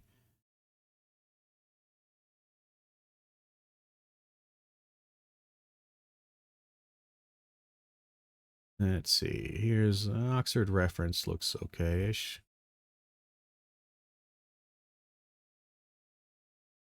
Oh, wow. That didn't load in at all. Wow, that webpage broke like a motherfucker. Holy shit. Ooh, wow. Sorry, doing things. So problematic, again, kind of refers to the framework and or structure of the philosophical concept itself leads to further, rather than answering or giving a definitional aspect that is sturdy all on its own. Basically, it creates further questions, it creates further problems, and it creates further things, whether it's based because of the assumptions inherent in there or other aspects. It's not necessarily meant always, even though they've kind of... many people who have used this word now have kind of turned it into a, again, only in the moral sense. Problematic, it does not necessarily mean always moralistic. Sometimes there's perhaps ethical and or just simply structural, conceptual. There's just, it creates issues. Just want to bring that because, again, this constant use of the term problematic only in the moralistic sense is a little frustrating. Other problematic authors, why is it always female authors? Now, I will acknowledge problematic is a spectrum, but J.K. Rowling isn't treated as a pariah because of casual cultural appropriation, though she has been accused of that. Fatphobia, which she has done. Casual sexism and racism, which she has also done. She is actively being treated this way because she uses her money directly, by her own admission, to fund anti-trans movements. I think we can put that above authors who get criticized for writing dark romance. Yeah, but almost all authors, or kind of everybody, they put their money where their mouth is. They do. It's not just that they write problematic ideas, it's that a huge number of them do. And again, it seems to be ignoring the gendered aspect. Maybe she'll talk about that later here. People are allowed to be disappointed in the public stances and opinions of authors, and you can still like those authors. That's fine. You will, however, though, be questioned about it if you highlight it on a public platform. But why? What gives you the right, or what is the necessity to question my taste on things? If you're allowed to question the taste of the individual because they consume a product, then is the dominant culture allowed to question, pressure, and otherwise create a negative response to transgenders' consumption and or expression of ideas that do not run... tolerance only goes one direction? This is a framework that doesn't work. This isn't actually conducive. This actually doesn't work and leads to a lot of chaos, honestly. Not to be too Jordan Peterson here. People are allowed to be upset about the Breonna Taylor post that is still on Sarah J. Maas's profile. People are allowed to be upset that the 60s scoop was an inspiration for a cozy fantasy. And when people bring it up, you can defend it, you can explain your stance, you can have a dialogue, or just take the L. Take the L. Why? We'll ignore that. That's like this. You can have a dialogue.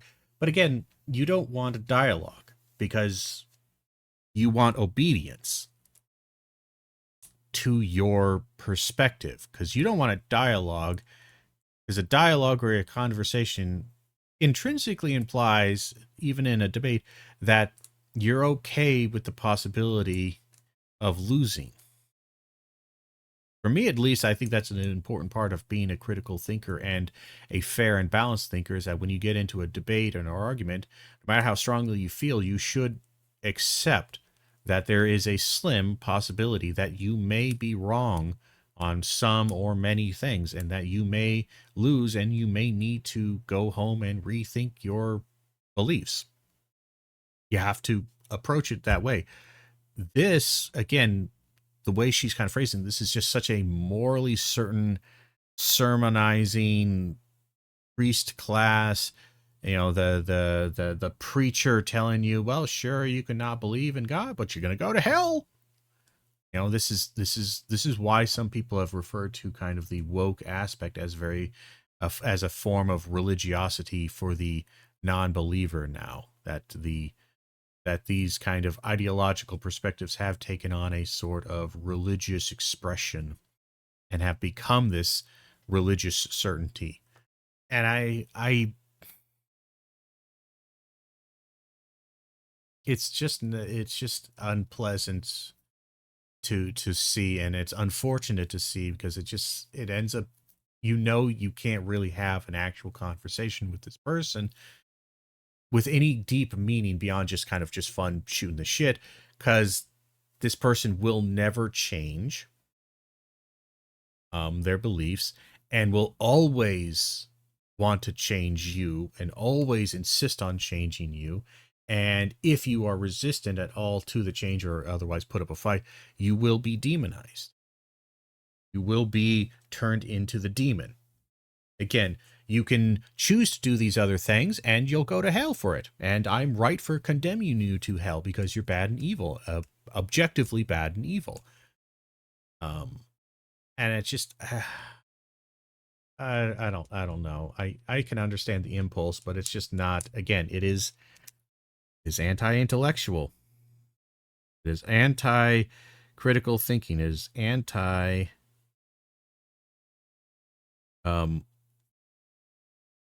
again, discourse.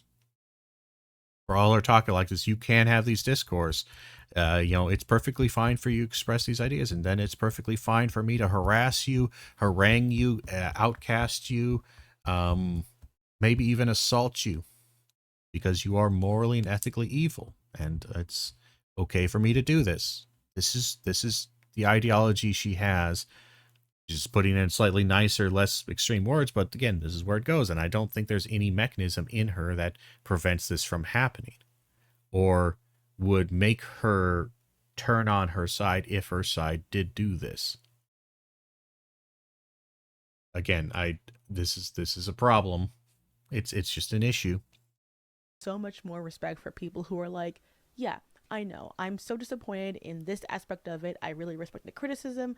I understand why people are uncomfortable, and I do read more diversely than just this. Also, a lot of you guys. But do you have respect for them? Because again, you immediately dismissed the ethical consumption argument 100%, because of your framing was dog shit.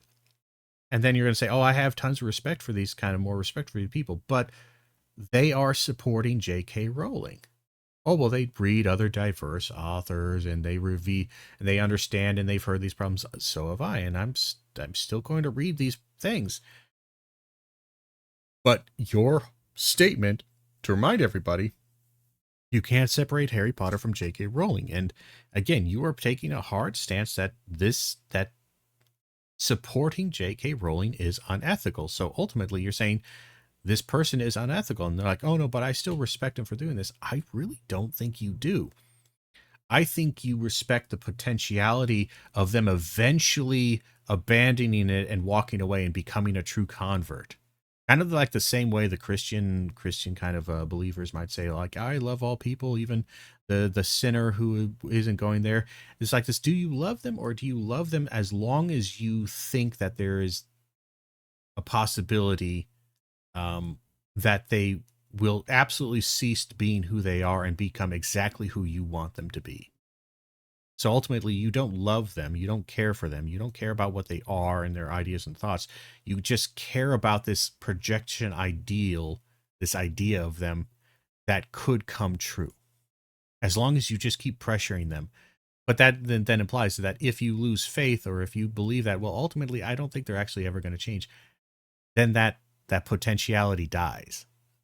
then my question would be, do you still respect and love them? Or also now they're persona non grata. Now all of a sudden they're evil and terrible. And it's like, well, I always thought that they were ultimately good, but no, I was right. They were wrong and terrible. And oh my God, this is where it goes.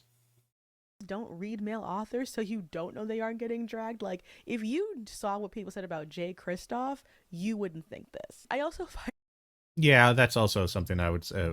She is accurate on that one, is that male authors get dragged for this kind of shit just as much as women authors. There's this trope that some feminists seem to think that women get policed more than men when it comes to these kind of issues. And I don't think that's actually really true. find it very offensive personally when people act as though uplifting female authors means only finding any interest in like cis het narratives that were written in the past 5 years. There is a long, rich history of female fantasy and sci-fi that is right there and critically acclaimed. It is not always a gender thing. Sometimes the thing is bad. We should read from diverse authors and authors we don't agree with. All right. I love Dune. It is one of my favorite book series of all time. I have 3 different copies of this first book. Frank Herbert's political views were muddled. He was a Republican, but horrible to his ex-wife and gay son in a very homophobic way, which, you know, isn't shocking with the Baron being like the only explicitly not straight character in the series. I love the Dune novels, but when people have issues with it, and especially talk about the way in which it uses Arabic and North African culture in ways that are very muddled, I agree. There is a rich collection of articles and essays about this because it is a book. It is imperfect. The author is imperfect. He is also dead. All right, I went to go see Starship Troopers last year, and it was great, but I knew that the film was a satirical adaptation of the book, so I got the book. Henlin started off as very liberal early in his life and later became a conservative and very pro-military. His writing of female characters has always been really problematic in certain circles because they are both sort of like empowered female leaders but also act in very stereotypical ways. He was a big believer in individualism and really wanted his male characters to be kind of like ubermenschy. It's like every dude he writes has to be like the main character of Solo Leveling. Kind of. I don't necessarily disagree with any of the descriptions she has. Again, Dune or Heinlein.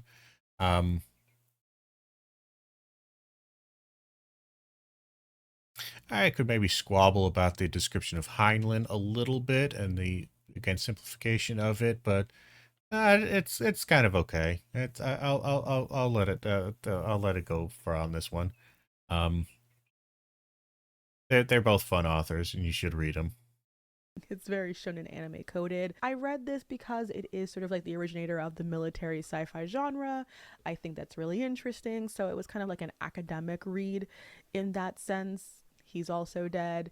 I don't agree with his politics in a lot of ways. I do think his work has literary merit. And yeah, it's very available on thriftbooks.com, which is not a sponsor of this video, but I use them quite a bit. This is an oldie but a goodie. 6 Wives, The Queen of Henry VIII by David Starkey. David Starkey is a paternalistic conservative, pro-Brexit gay, yet somehow still weird about same-sex marriage. He is racist. He said that Rishi Sunak was not fully grounded in British culture because he is Hindu.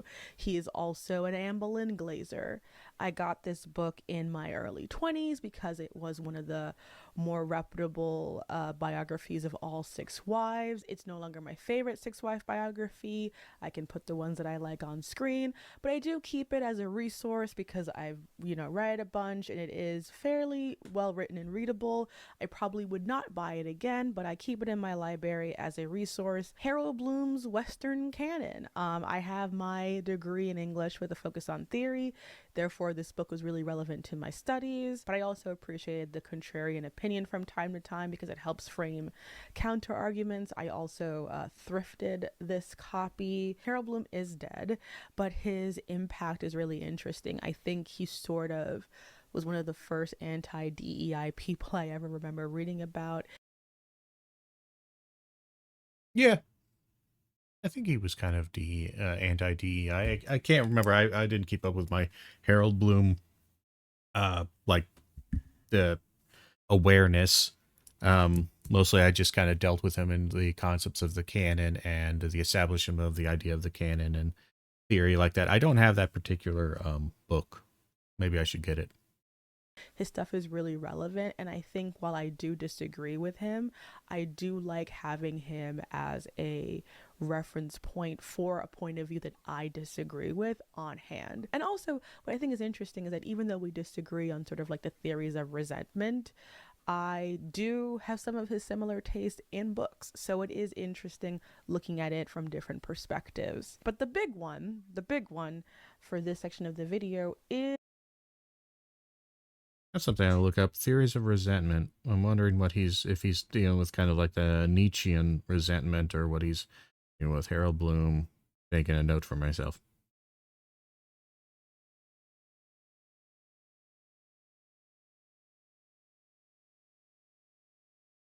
All right, we'll look that up. is Fables by Bill Willingham. I got really into Fables in my late 20s. In my early 20s, late teens. I didn't really know anything about his politics until after I got this. And Bill Willingham is one of the most conservative men in comics. He said that this book series was intended from the beginning to be a metaphor for the Israeli-Palestinian conflict. And once you know that, and he is very pro-Israel, it's hard not to see. Huh. Right. I didn't know that. I knew he was very conservative, and I knew Fables had fallen out of fashion amongst the literary elite in comics to a certain degree, but I do remember it being very popular and then it falling out, and mostly because of the author's conservatism. I didn't know he meant it as like an Israeli, like allegory for Israel. Huh. Good. Thanks for the info. So I have this copy of it. I have not gotten rid of it, but I am transferring it to my parents' house, and I haven't gotten any other ones because I just felt uncomfortable. It has some nostalgia for me when I reread it. I've tried to reread it maybe once just to like see the elements into it, but I couldn't enjoy it the same way. But it was a really impactful series. There are still aspects of it that I really, really enjoy. I have a lot of nostalgia for it, but I don't recommend it. Yeah, it's a book series that meant a lot for me. I think it's really narratively compelling, but yeah, I strongly disagree with his politics. So, and I think whenever this argument comes up about reading diversely and reading people who you disagree with, I think it's often intellectually dishonest because you're not reading it to understand a disagreement. You're not reading it to better understand a point. You just want to read it and not think about the author's action. So a bit of projection here, and a bit of assuming people's intentions and mind reading. I'm not fond of that. It just seems there's a weird power thing happening to where she attained her perspective through a long series of reading and engaging with ideas that she agreed with and then later would disagree with, things that she would find fascinating, not fascinating. And she's kind of got to this point where, this is why I don't engage with these things anymore, because I went through all the struggle and all the difficulty. And now she wants to basically say it's intellectually dishonest, or like everyone else is being intellectually dishonest. Only I was being intellectually honest. And more importantly, when you say this or you want to stop people from doing these things, again, maybe they should read this and go through the process of agreeing with a problematic idea and then having to account for that problematic idea, change their perspective, and feel maybe some degree of responsibility, who knows, maybe even shame or some kind of a sense of purpose, because I once believed this, now I do not. Now I know I want to continue on to educate people about these ideas. Like, it just feels like this weird thing, like you got up and you got this useful education, this intellectualism that you developed through this engagement, which is in many ways a form of power, and now, like, no, we don't. Because again, honestly, I feel like there is utility in, for lack of a better word, the trauma of realizing that your heroes or that your likes are actually villainous and terrible. There's an incredible value to reading something, enjoying it wholeheartedly, and then somebody telling you it's wrong, you fighting against it, but then through the investigation on your own and maybe partly guided through others or helped with others, and but mostly on your own, this kind of accounting for your sin, this accounting for your problem, for the problems here, the problematic aspect, being able to actually go through the problem and understanding why the problem is a problem, understanding the basically the mathematical proof, the show your work aspect, and be able to go through it and understand rather than just plugging it into a calculator or getting the answer from somebody, going through the process. I think there's an incredible value through this. So that's why, again, it's weird that she goes through this whole thing, and maybe I'm just reading in, but there's this weird, she's very, it feels defensive, and there's this, this is probably the most uncomfortable she looks as she's pulling out these authors and having to explain why she still has all of these pagan and sinful things, why she still has all of these awful, evil objects and totems in her house, has not gotten rid of them, and she has to kind of like explain, no, see, no, I'm different, this is different, I got this, and I still have it because I still find it valuable, but like and it doesn't really work. It's just she goes back and on this, and it feels like she wants the resolution, she wants the answer, she has the answer, and she's trying to reason her way backwards. But I think on this point, there's some degree of awareness that there is something in the calculus of her perspective, of her ideological perspective, and the answer she wants to get to that doesn't work. And mind you, I don't think everyone needs to research the people they read as intensely as I do. Like, I think if you're a regular civilian and you're not like a book talker or a booktuber or someone who makes their career, if you're not a priest, the priestly class, I guess, advertising and promoting books, you are allowed a lot of leeway in what you keep in your personal library to an extent. But if you're just a regular civilian, it's one thing. If you were going to build a platform, excuse me. If you're a regular civilian, it's one thing. But if you're building a platform, people are going to ask you about your thoughts on an author. I also don't think that people read like books by classic problematic authors and it's like a pure endorsement, unless it's like, Mein Kampf. But in general, I don't think that everyone who reads The Fountainhead or Brideshead Revisited is doing so in solidarity with the author's politics. People are allowed to be curious. I've yet to make it through it. Really? Try. The Fountainhead is classic. Yeah, but Ayn Rand is a political nut. Yeah, but nobody could write a 40-page monologue the way that she could. And I just think that if you're going to use the argument that you are reading for diverse opinions, you should probably be able to tell me what those diverse opinions are. You don't have to put your bookshelves in your videos. Like, if you'd asked me about any piece of art on this wall and why I like it and any issues about the fan base, I could probably tell you because I put it behind me so that people know what my taste is. Yeah, but again, this is kind of one of those things where I could almost understand the argument here. It's kind of a bit of a mess, but basically, if you're acting to be an author, an authorial and authority on this subject, you should have some things. But then again, it ultimately actually doesn't work because, from her perspective, authority is only given to correct opinions or morally correct things. There is no room actual for diversity of thought in there because she doesn't respect or even consider the idea that contrary ideas to her could be correct or have some correctness.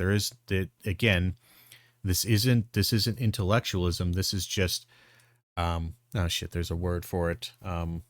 This is just religiosity. This is just going through if you're going to wear the mantle of the priest, you should know the priestly nature and argue in this kind of thing. But if not, just be a non-believer. We don't hold you to that standard. But again, there is this kind of stop. There is this, no, you have to have these answers. You have to be this way. Yes, you can engage with whatever.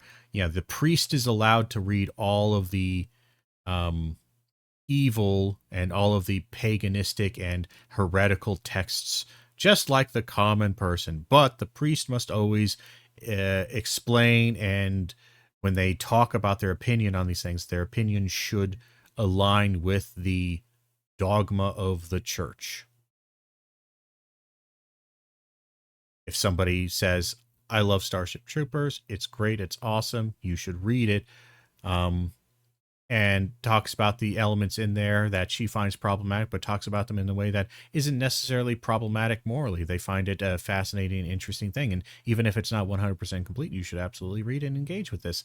Again, would she find that okay? I don't think she would.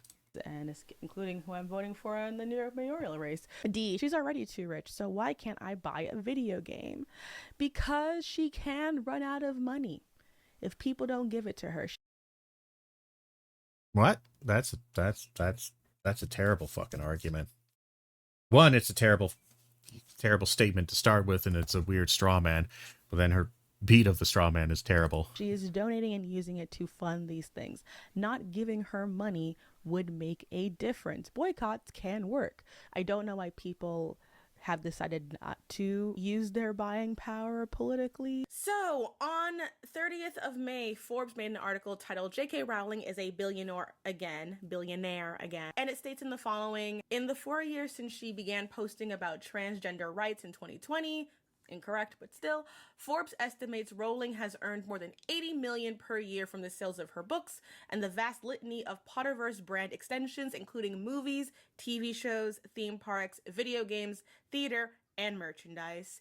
Even after factoring the high UK taxes and her extensive charity ventures, she has comfortably rejoined the billionaire ranks with a network of $1.2 billion, according to Forbes estimates. It also states in this article that despite the 2022 flop of... One thing I would point to is, remember she was talking about, this isn't defense of necessarily Rowling, I don't necessarily give a shit about her, but remember she was talking about how Rowling was giving money and supporting these bad organizations, and now she's started up an entirely new organization that she's funding. So reporting in 2012 uncovered $160 million in philanthropic giving. Remember how little that money was? Like it was 70,000 pounds here, whatever. My question is this: how much of that $160 million that Rowling was giving in philanthropic endeavors, how much of it was like almost objectively good, like feeding starving kids in Africa kind of thing, or building women's shelters and abuse shelters or anything like that, to where we could see that was just generally good? So now the question is that if I buy a book, is my money being used for the evil or for the good or for both? What if I'm okay with buying the product from J.K. Rowling because I know the majority of her philanthropic giving goes to good organizations and only the minority of it goes to bad ones? Maybe, maybe not. I don't know. Again, there's this number there that, okay, well, let's look at what is all of the philanthropic. If you want to start also itemizing, and she gave 70,000 here and 60,000 there. Okay, where's the rest? That's a small little snark on my part, but ranks with a network of 1.2 billion, according to Forbes estimates. It also states in this article that despite the 2022 flop of Fantastic Beasts: The Secrets of Dumbledore, Rowling's money was secured in other ways. By that point, tickets for her Harry Potter and the Cursed Child stage play were selling steadily on Broadway, in London's West End, and 5 other locations around the world, grossing more than $1 billion since its premiere in 2016, of which Rowling shares in the profits. In 2023, a new video game, Hogwarts Legacy, sold 24 million copies, the best-selling game of that year, grossing another $1 billion. Because of that momentum, as I will say later in this video, I'm just going to put it here anyway. Because of that momentum, quote, this is not me saying this is a quote, Warner Brothers was eager to double down on Potter projects. When CEO David Zaslav was hired in 2022, he flew to Scotland to meet with Rowling to find a way to develop new Wizarding World content. While Rowling held the rights to prequels and spin-offs, Warner Brothers still controlled the material from the original 7 novels, which is why the studio pursued a remake of the original series. Eventually, the project secured Rowling's blessing in 2023. So, finally, why do I... Who gives a shit? So she went from 100 millionaire to a billionaire.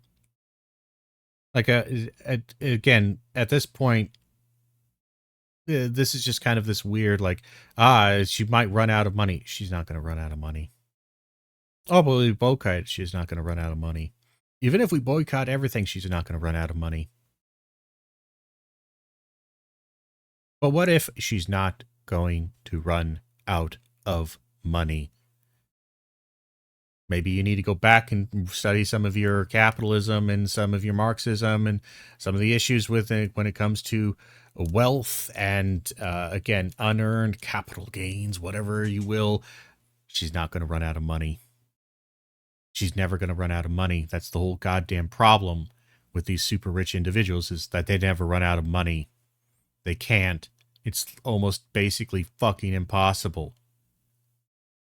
As long as we are making money, they are making money. She owns stocks somewhere. You buy products from something, that stock goes up or down, and that company is made wealthier or not. So you stop supporting J.K. Rowling directly, but you still contribute to the system, which means that's where all of her money is tied up. And as long as the system is making money, J.K. Rowling is making money. Hence, she's not going to go broke. She's always going to be rich. She's never going to stop making money off of your money. That's the point. Welcome to capitalism. I have to care in the first place. I read to turn my brain off as escapism for my mental health. I'm going to tell you a secret. You don't have to care. It just says a lot about you that when it comes between... No, it doesn't. It only says a lot about you to the priestly class, to the believers, to the religious. This is where the judgment comes in, and this is where I really don't like it. I know where that's going. Oh, you're just a, why are you sure you don't have to care? Of course you don't. That just makes you definitively an unethical, evil person. But I'm not saying you have to care. Again, I'm sorry. Perfection is the enemy of progress. Even if I agree with most, and I probably do agree with a good 75, 80, 90% of the political projects that maybe this person wants to go for. Their entire framework is antithetical to any kind of large-scale group effort. It is utterly incapable. It is in many ways perfectly emblematic of individualistic, libertarian-style capitalist bullshit.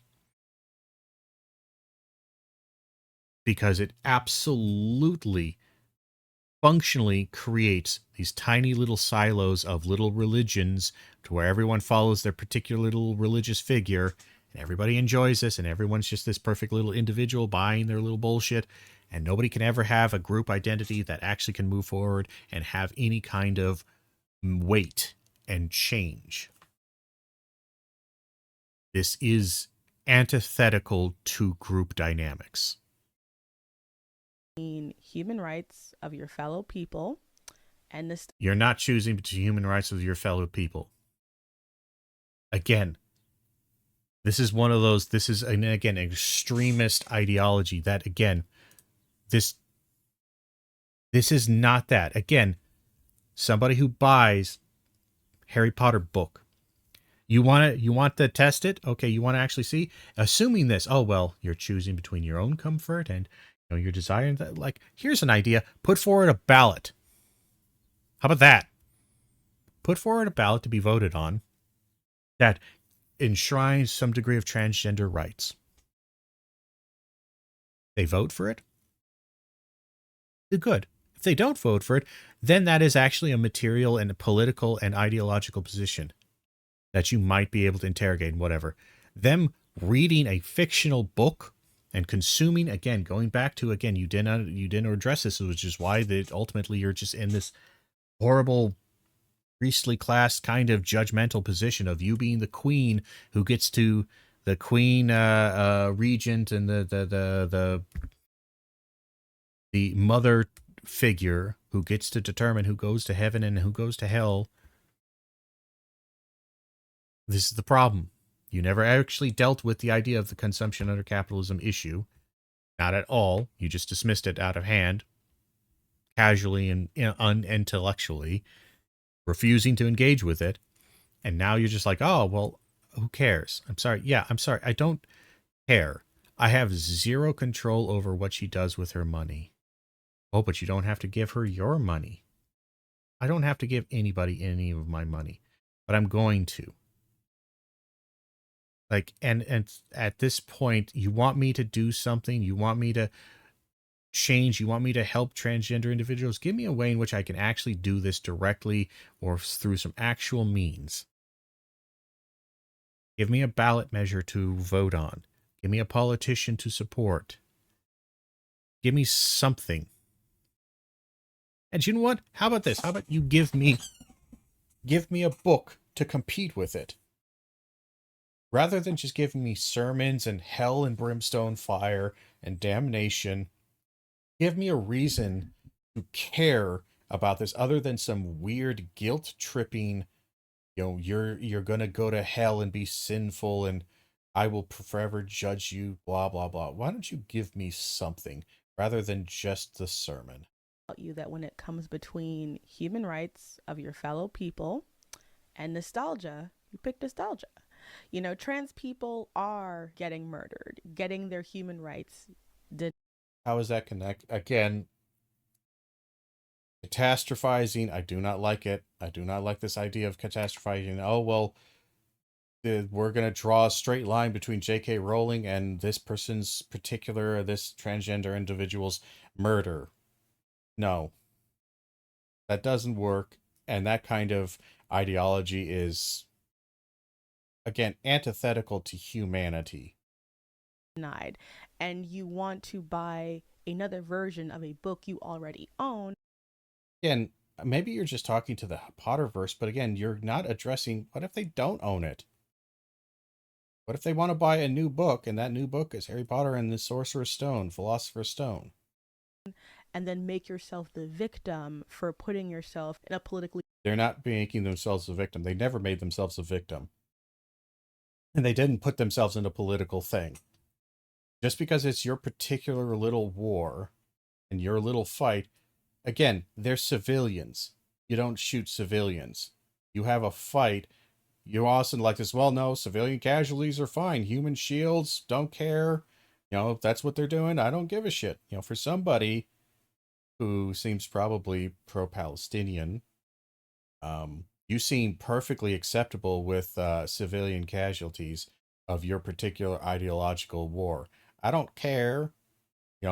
They shouldn't have been there. They walked into this political argument, this political debate that they probably had no idea of, or more importantly, they just didn't want to engage with. But no, too bad.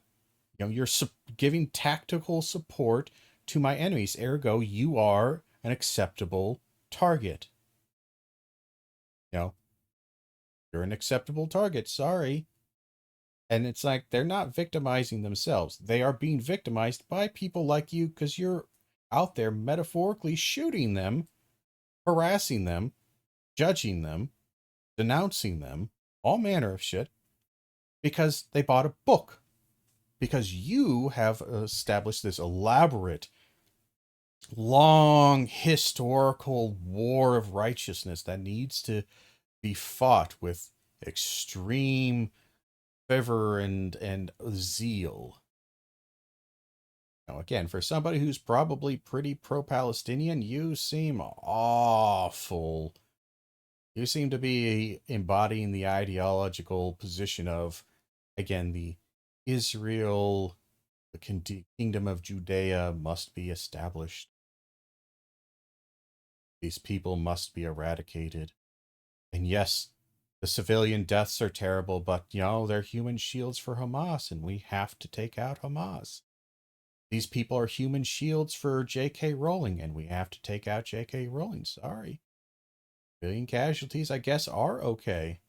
As long as, it's for the greater good. It's for the good of the cause. Already own, and then make yourself the victim for putting yourself in a politically volatile situation. And I think what is funny about this escapism and turn my brain off stuff is that people do this with books with like very clear political messages and then are upset when people acknowledge that. They're actually kind of more clear to you than they are explicitly. Again, I can admit it, but again, I'm going to be honest. This is a bit of blindside because I know more than a few book series that are beloved by transgender and or queer communities, especially in the romantic genre. Oh boy, the romantic genre. Don't go looking into the romantic genre for the queer community, because you're going to find all manner of problematic fucking shit in there that they love to engage with, even though it is from a objective standpoint or from some standpoint of, hey, is this really kind of like weird grooming and some seriously like sexually, quite ethically and morally questionable actions like this? Yeah, this seems pretty fucked up, but I really like it. Don't yuck my yum. Yeah, don't get, I would not start throwing stones on this fucking, on that area. Because everybody knows. Everybody in book talk and TikTok and all the younger generation and the older generation, the 30s and the 40s, and this person almost certainly, that within queer communities and non-queer communities and safe spaces for LGBTQ and especially any of those things, especially when it comes to the romance genre, there's a whole lot of shit that is loved and beloved, whether it's fan fiction or just tropes and concepts that are loved and beloved and used all the time that are super problematic. I would not be throwing stones on this. And again, this whole this right now, this is where we're going to fall apart. And I had a feeling we would get to something like this, but this is where we're going to fall apart. This is when she's kind of revealing taking the mask off and revealing the actual true position she holds. With like very clear political messages and then are upset when people acknowledge that. Like, you will read The Hunger Games and come out of that trilogy more concerned with Katniss's romantic partner than the actual politics of the book that you ignore to hate Gale. You have to be reminded that President Snow is evil because he got played by a hot white guy with a buzz cut and somehow decided that Lucy Gray was manipulating him the whole time. Great. Again, I don't know. I don't know if you can stand on. I don't know if you have any legs to stand on in this this position, but we'll go on. You're in a fandom where the core tension of the series is a group of magic supremacists want to subjugate other people, but then make unironic thirst traps about said Death Eaters. And I just have to say, for the record, because I've always felt this way, those dark mark tattoos, always a weird choice. There are so many things you could have gotten. It's interesting she brings up, I just wanna engage with this. If this seems, again, just this weird judgmental thing, like I feel like all the, she mentioned like the fiction of these, like the slash fiction, she's made mention to these kind of you wanna make these fantasies or whatever. I feel like the majority of the slash fiction, especially for Harry Potter, and you're making all this fiction of these love things with these objectively evil Nazi people, isn't like the majority of it like Draco Malfoy and Harry Potter in a homosexual relationship? Or like Sirius Black and something else like or like Remus and Sirius Black, or like isn't Sirius Black isn't necessarily Death Eater, but like or Snape and anybody else, isn't like the majority of it um like even like Harry Potter and Voldemort, a grown up Harry Potter and a adult Voldemort, um or hell, even more Grindelwald and Albus. Like, you isn't this like tons of homosexual fan fiction, almost like that's like the entirety of the like easily 90% of all the romantic fan fiction of Harry Potter that is going to use to kind of mix the Slytherin Death Eater thing and the the enemies turned into lover things. Isn't like the majority of it, or a huge fucking section of it, uh like explicitly gay and queer coded across the board? Like, I guess you might be throwing this shade at, like, again, the queer community isn't being perfect in this sense, but it's just like, but isn't it important to also be able to explore, and like they're utilizing, but oh, you can't utilize these problematic elements. I want you to write your queer and gay fiction, but you can't use these problematic people or these elements. And it just, again, this essentialism, this this weird, original sin, mankind is forever stained, it can never be saved unless it is done through the baptism of me. I don't know. That was never that. It's a little messy, but I can't even blame uh Potter fans, because considering that people market the stormtroopers, it really is, branding. Fandom has never been perfect. And I think we've always had elements of cringe, elements that we wanted to keep more in the shadows. And social media, but especially post COVID, TikTok, has allowed people who likely would not have had an interest in engaging that much, being able to do so with very little issue or guardrails to protect the community that already existed. As a result, we're having very agonizing conversations about what fandom is, what is fandom etiquette, and of course, in the case of Harry Potter, what to do about the Harry Potter fandom and its allegiance to the IP in spite of its author. And for me, at this point, it comes down to something fairly simple. Harry Potter fans in general had the opportunity, time and time again, to make choices that would separate themselves from J.K. Rowling. Most of the diehard fans of this series. But they can't be Harry Potter fans and separate themselves and be Harry Potter fans. So again, like I know that might be where she's kind of going here, but the issue is that, kind of not quite getting the point of it, is that these people have a community based around this thing. You can't then tell them, oh, you need to fix yourself, when the fix is to basically dissolve the community. They're not going to do that. They can't do that. Like, structurally, like, again, you can't tell the Potter fans to not be Potter fans, because if they actually do, then they're not going to be Potter fans. And okay, I guess you just want there to not be any Potter fans that exist ever anymore. Like, it just kill it, die, it will never exist again. And that just seems so book burny, kind of.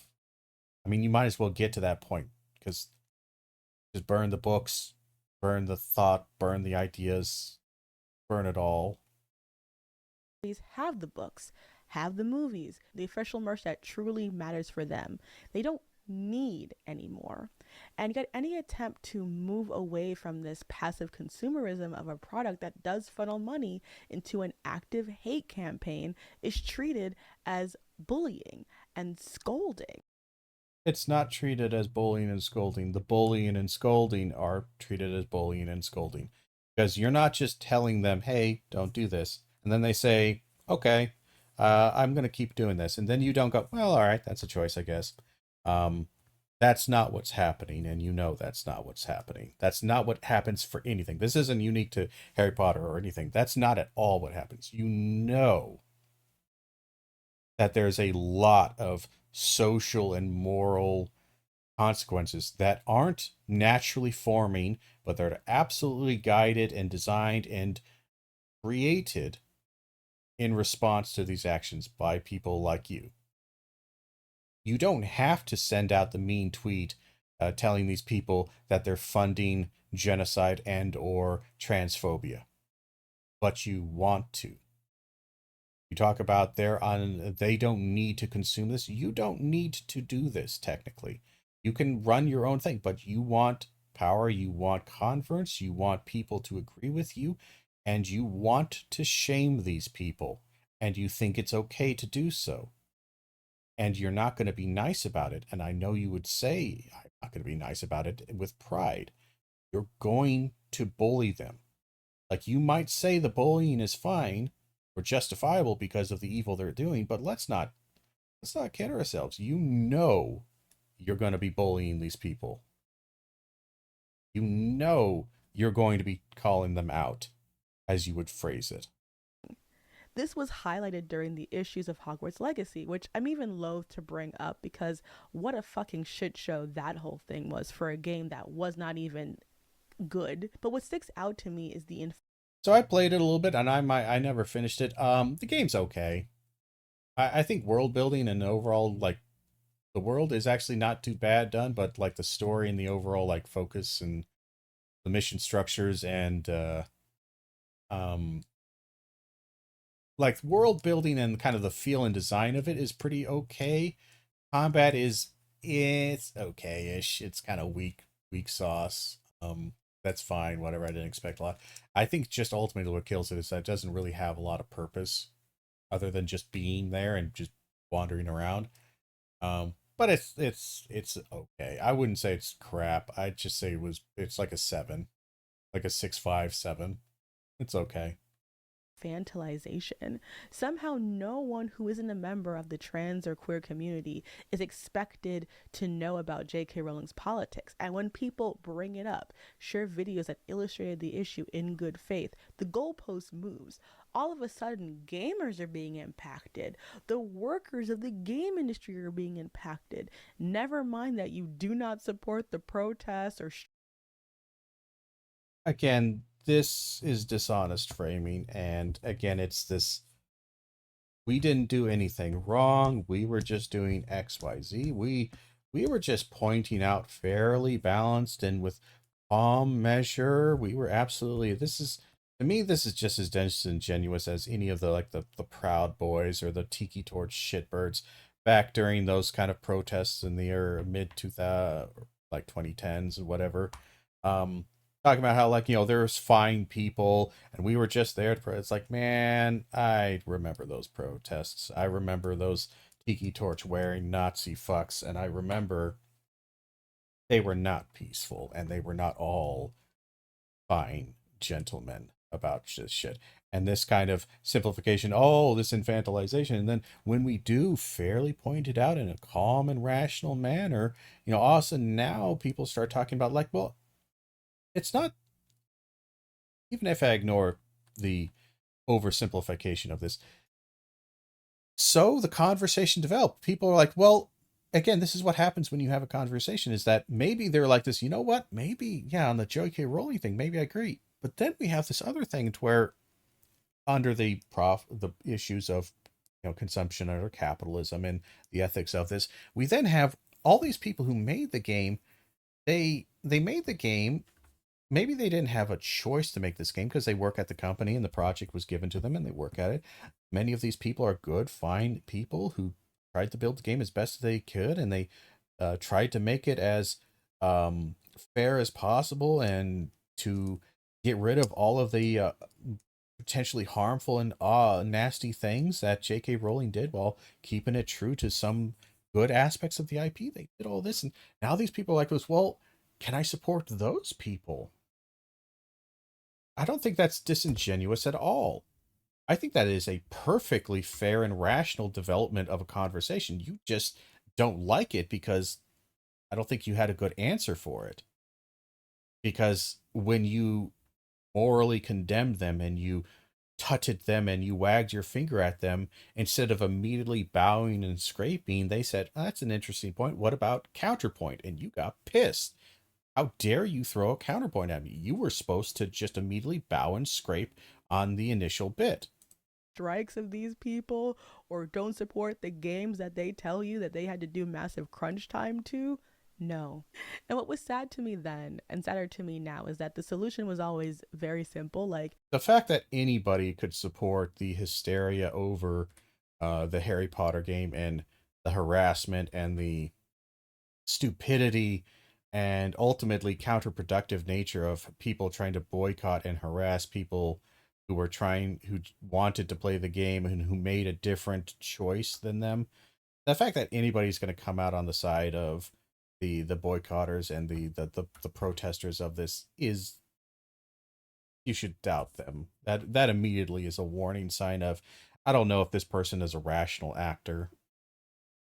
it didn't even have to be a boycott. Just don't buy the game the first few weeks, make a stand, and then you can buy it on sale. Yeah, it's like streamers who I'm sure meant well and would probably, funny enough, get this more since so many of us are boycotting right now for political reasons, seem to at the time be annoyingly obtuse that somehow they could shame J.K. Rowling. She is shameless, and it's not a coincidence that following the game's moderate success, this TV show remake was announced. Warner Brothers has seen that people do not care, that even when given a way to consume Harry Potter without spending money, people will find a way to spend money anyway through the binding of fan fiction. And as someone who reads fan fiction, loves it, again, open tabs, fan fiction podcast, me, Tappy Toeclaws, and Amy the Amazonian. It's not safe for work, very queer, and very raunchy. Someone who loves it stands behind my favorite.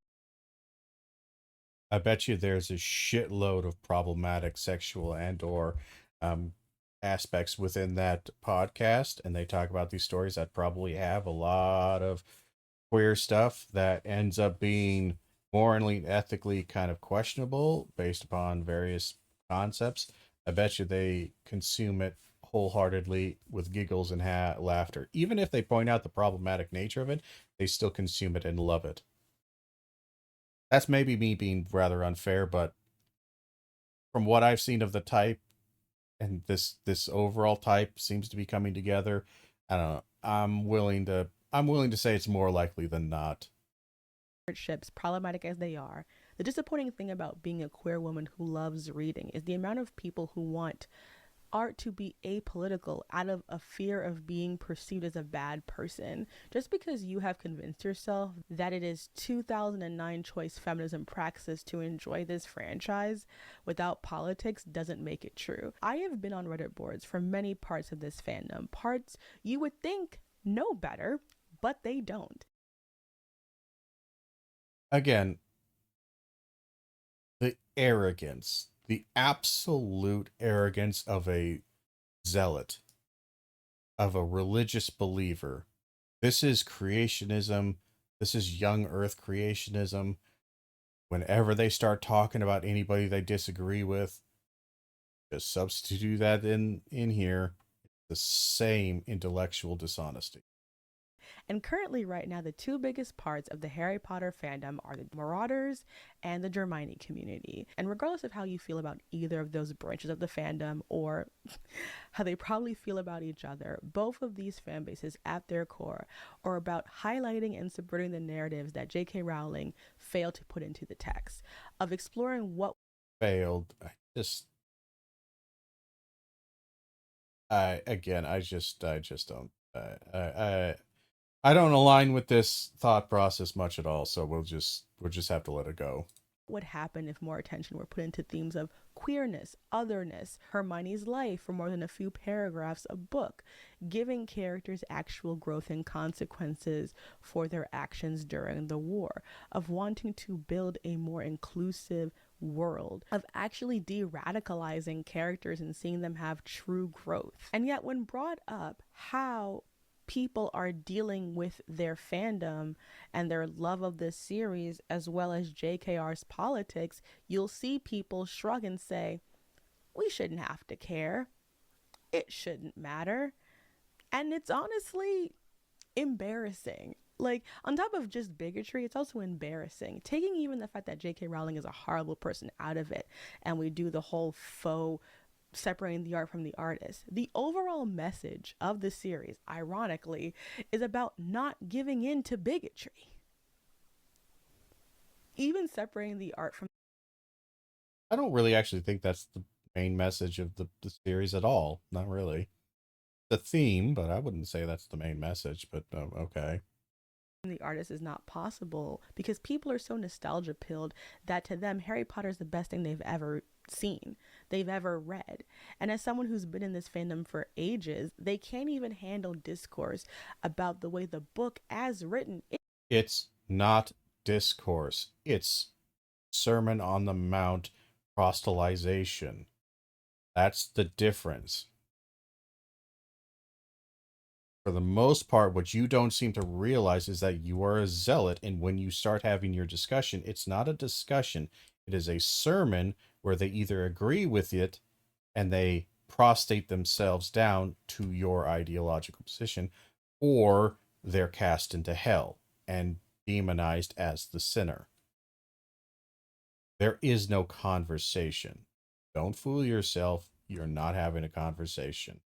is, with a touch of critical thinking, or even recognizing that Rowling did not invent the... That's also not critical thinking. Concept of a magical school. You know, the anti-intellectualism and making everything... Irony. Thy name is you. Again, you think intellectualism leads to you, leads to your solutions. That is antithetical to the intellectual critical thinking thing. You think that that critical thinking is thinking like you and coming to your conclusion. That's not critical thinking. Into capital, even if it doesn't make sense, has only allowed Harry Potter to fester as a fandom that gives an alarming amount of power to its creator, and the desire of publications to tap into this more explicitly than ever before. As I was getting ready to film this, the casting of the new trio of the Harry Potter series was announced, and everyone began trying to figure out what race this young girl is who's playing Hermione, because she's dark. You know, she could be mixed race. She could just be green.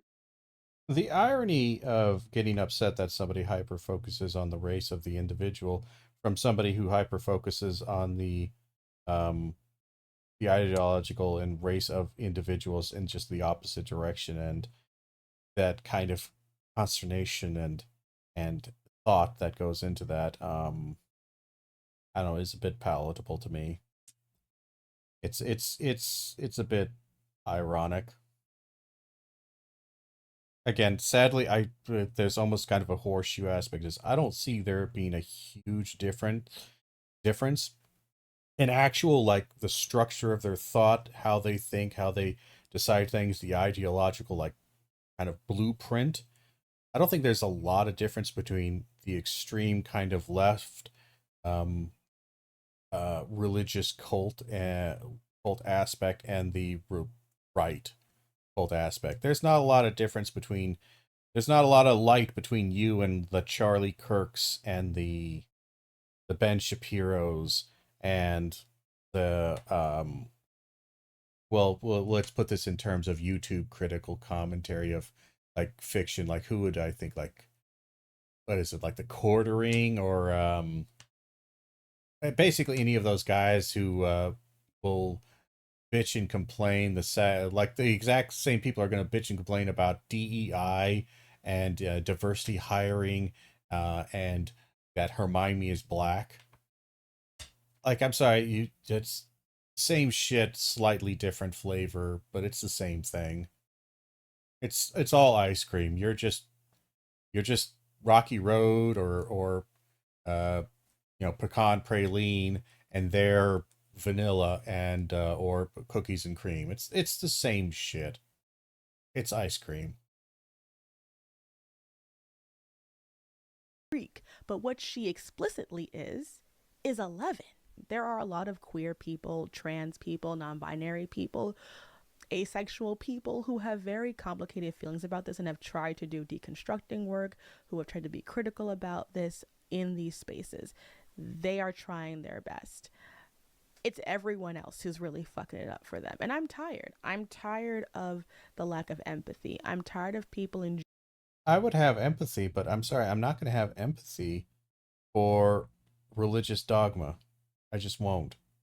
I'm not going to have empathy for the zealot who absolutely will shoot civilians in their war, who don't believe in the rules of combat in this, to keep that allegory going. Who don't believe that. I'm sorry, like, you don't share my same values. You don't value, again, civilians. You don't value non-combatants. You don't value those concepts. What you value is winning your particular ideological war by any means necessary. And you might try to couch this in nicer, again, words and whatnot, but ultimately that's the problem. That's a fundamental issue. Amongst many, that is a fundamental issue. You don't give a shit. So you're tired of the lack of empathy.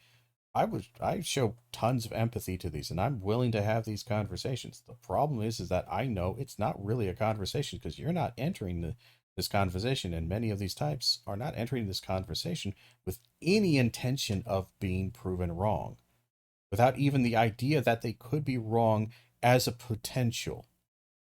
You're entering in this idea to convert me. If I'm not converted, you're entering into this conversation, this ideological space, this concept, this moment, this debate, whatever it is, for the purpose of either converting me, therefore proving that I was wrong and I was the evil one and you are correct, or by demonizing me, therefore proving yourself right and me wrong and I was wrong and evil and whatever. And again, I'm not even pro J.K. Rowling. I don't give two rats shits about her. For the most part, if somebody were to say she's a bigot, I'm not going to defend, to go against that. I think there's enough evidence to certainly suggest, again, some degree of bigotry, transphobia, and otherwise problematic issues, say, and ethical and moral issues. Got no problem with that. If somebody were to discuss, oh, Harry Potter has these same things, again, I'm not really going to argue that. I think I might argue severity and degree, but the actual existence of these things, yeah, I think the proof is there. I wouldn't disagree. Problem is that you want to come to an answer that is essentially book burning, and I'm not going to come to that. We don't agree. Enjoying being empty-headed. I'm tired of the straw man arguments. The grace has not been earned, not when the fandom is being explicitly racist and transphobic with a shrug, because they've been shrugging every time anyone brought up anything having to do with this series and race and gender and any issues. The reality, they're not shrugging, they're ultimately just shrugging because you want them to burn the book. You want them to destroy the thing. It's just like, no, and maybe that's ultimately it. But again, this idea that they're not being empathetic. This is not what it is. I suppose you could do this, but again, you're underselling the extremist of your position. You are asking for an extreme position. You're asking for an immediate total destruction, boycott, and the book burning. You are asking for that. And again, people tend to be pretty resistant to extremist ideologies. Sorry. Not going to get a lot of converts with that. And that's not because they aren't empathetic or whatever. That's because you lack perspective on how far out on a limb you are with this particular topic. Is the Harry Potter fandom is acting like this because they've never had to care. So now the only question is how many? How many lives have to be destroyed? How many trans people How have many lives have been destroyed by J.K. Rowling or by Harry Potter? And again, I'm sorry, you can't do this weird 7 degrees of separation. The more degrees of separation you have, the harder it is for people, and just in general, not just people because they are ignorant, but for philosophy and even just general ethics and moral kind of, discussion, to start assigning blame and or action, or to inspire action. The more degrees of separation you have, the harder this is. And you might go, well, she funds these things and they directly are they killing people? Well, they're making it harder to do X, and if it's harder to do X, then that may lead to Y, which can increase death. And it's just like, look, we're there. There's more than a few goddamn steps there. Like, you want to ask them to be somewhat condemning and otherwise disagreeable with this, yeah, but you're asking for a really direct action for a lot of very indirect kind of actions. And it's, again, I'm sorry, you're asking a lot more than you think you are. to die or become stealth. Meanwhile, cis men who run the government do nothing to deal with rape or child marriage or gender inequality or the rights of the oppressed. Nada. What does that have to do with the topic? Just throwing some shade at cis men, I guess. Well, again, cis men were the acceptable target and hatred for all things. Yeah. Again, bigotry. This women's rights? Before the Nazis rose to power in Germany, there were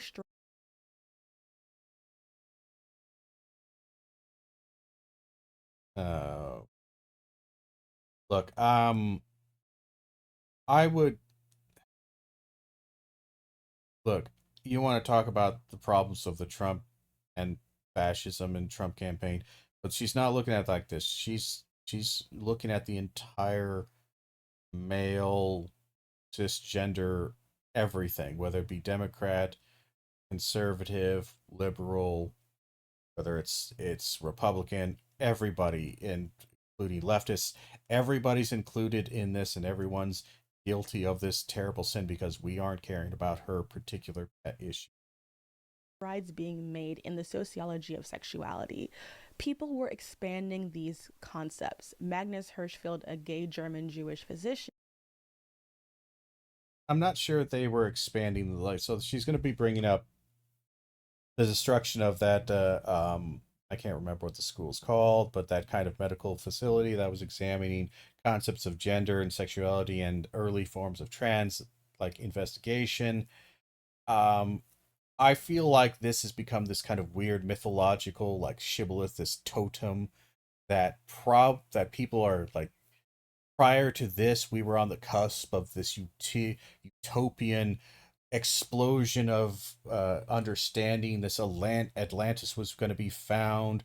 We were going to develop starships, kind of shit. Like, this extraordinary claims are being applied to this structure, primarily because we don't know a ton of what the research was saying in there and how much, because a lot of it was burned and destroyed, and we're not quite certain exactly what direction.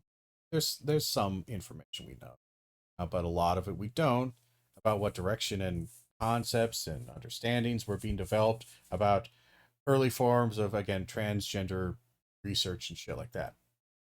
So because we don't have this, it's kind of like that God within the gaps thing, or ancient civilization kind of shit, is that because we don't have an explanation, people mythologize about it. They narrativize this grand thing, this grand tragedy, which it was a tragedy, what happened here, but they add on to this almost mystical like quality to these moments. And I've seen a lot. She might go on to do this, and it sounds like she probably will be, at least alluding to this idea that if not for this, we were doing this in the 30s, and if this wasn't destroyed by the 70s and 80s, and by today, transgenderness would have been completely normalized, and we lost all this hope and we lost this thing. This grand narrative was lost. And I don't really think the history and I don't think that's really supported by anything in reality. I think a lot of this is just mythologizing what could have been. Founded the Scientific Humanitarian Committee and the World League for Sexual Reform. He is considered to be one of the first advocates for homosexual and trans rights. Hirschfeld was impacted by both the trial of Oscar Wilde and the patients he saw who tried to self-harm to escape their pain. He was doing this work in the 1890s. When the Nazis came to power in the 1930s, they burned his library in this Institute for Sexual Library. I'm maybe this is really nitpicking a little bit, but this is like what the 8th or 9th time we said that.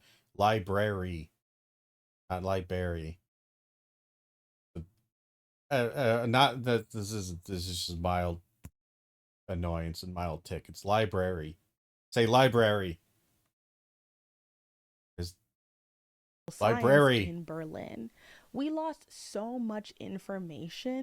Again, we lost so much. What could have been there was this grand. We have no idea what the information might have actually been. It could have been entirely stuff that's like, oh wow, this is treating like a mental disorder, and it's actually really, or it could be like, this was kind of dog shit. Maybe it was slightly on the right track, or it could have been entirely on. We don't know, and it's a tragedy that we don't know. But this mythologizing, again, it's one of those narratives that if Atlantis hadn't sunk, we would have spaceships and interdimensional travel and all this shit. Because of fascists. We would be so much more further ahead in this topic if so much key information didn't. Counterpoint. We had electric cars back around the same, in fact, in conjunction with, or even around the same time as gasoline cars. Didn't we have electric cars before we even had gasoline cars? Maybe I'm wrong about that. I know we had like steam stuff first, but I seem to remember, like, we're talking like 1800s, again, 1800s, 1900s. We had an electric car. And it was trying to be developed, and we moved away from it. So like this, if only we had given funding to this, electric cars would have been the standard. Or, but again, it's like, well, nothing necessarily killed the electric car. We just did it with didn't have the technology, so we moved to gasoline, and it was, but this again, this wanting to do this revisionist history kind of thing, what could have been, it's interesting. It's a fun little thought experiment to a certain degree, but ultimately, like, yeah, we had electric cars, and we didn't work on them because they didn't work at the time. So who's to say that, if this wasn't burned, we would have transgenderism would be normalized, and it would be so much better utopian society where gender roles had been abolished, blah blah blah. It's like, maybe, but also dinosaurs could have returned. I don't like. Nothing is certain, and you can make some guess on this, but again, ultimately, this is just, might as well just break out the fucking bong pipe and start doing like what ifs, man. We have no real understanding of this. There's tons of stuff that we studied, and tons of schools that came up with random radical ideas that lived and died, and some went on to become more mainstream and some didn't. Say this would have done anything. Again, the only reason you bring it up is because you want to bring up this grand narrative of suffering and pain, and gotta throw in the Nazis because you gotta make sure to compare. If you're at all doubtful of the transgender ideology positions and anything like this, or if you buy J.K. Rowling stuff, you're a Nazi. Go up in flames. Because when people have these questions about puberty blockers or trans people in sports and all these kind of things, they don't try to find the information. They stop it from ever being consulted. They are trying to actively push trans people out of public life so that we never have to integrate, so that we never have to ask these questions, to make them a permanent other on purpose. They are limiting them on purpose, and they're limiting you on purpose. I'll say this too. I wouldn't disagree with, again, a lot of the anti-trans activists. I wouldn't necessarily put this towards the non-trans activists, either anti or pro. But again, I can't help but feel like there's a little bit of pot calling the kettle here, pot and kettle moment, because your position on this, on investigation, understanding, and knowing the sources and finding this information, this doesn't extend to J.K. Rowling, because you want those books burned. Because that's the solution you want. You want them to cease to exist. No, don't buy new IP. Don't buy the products. Again, you seem to be talking only to the fandom, but you seem to be ignoring the non-fans and the potential future fans. Like, what about them? They're gonna buy the books. They've never, a 10-year-old kid. I'm gonna buy Harry Potter. I remember hearing something about that. I have no information about that, but it sounds like a magical school of magic. That sounds cool. They buy it. They're just as guilty as the current Harry Potter fans buying the new game. Maybe not buying the old stuff again and again, but they're buying the new game. So your argument has to extend to them. Don't want this IP to exist anymore. Don't want J.K. Rowling to get money from anything, especially this IP, anymore. Thus end in a problem. I am a cis black woman. I have more in common with trans black women than cis white women. These Probably not. gender critical scammers want you to believe that there is some universal woman experience they are protecting. White cis women are not a universal standard of womanhood, especially not for me. Like, sorry, I'm a descendant of. I do feel like there's a bit, again, her latent racism is coming through here a bit, and her bigotry towards white people, especially white women. There seems some hang up on them. Chattel slavery. Black enslaved women were often biologically female and offered none of the social protections and expectations of womanhood because they were not considered people. But now you don't know what social constructions are. You understood a social construct when you were enslaving us, dismantling us, putting your ideology onto us, moving us from place to place, selling us, selling our children, raping us, beating us. You knew then. Fuck off. If you're in the fandom and you want to be able.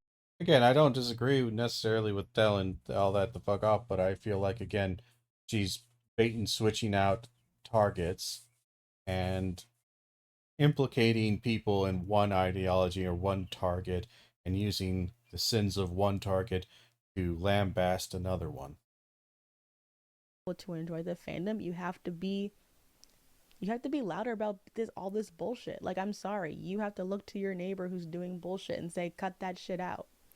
See, again, you want to be part of the fandom, you have to be part of this priestly class. You have to agree with me. And then ultimately, what this leads to is you don't want the fandom to exist. Like, maybe you don't realize this, but again, that's the end point. That is the only way this can go, is Harry Potter ceases to exist. You're fine with that. Fine with the destruction of this. Are the book burner.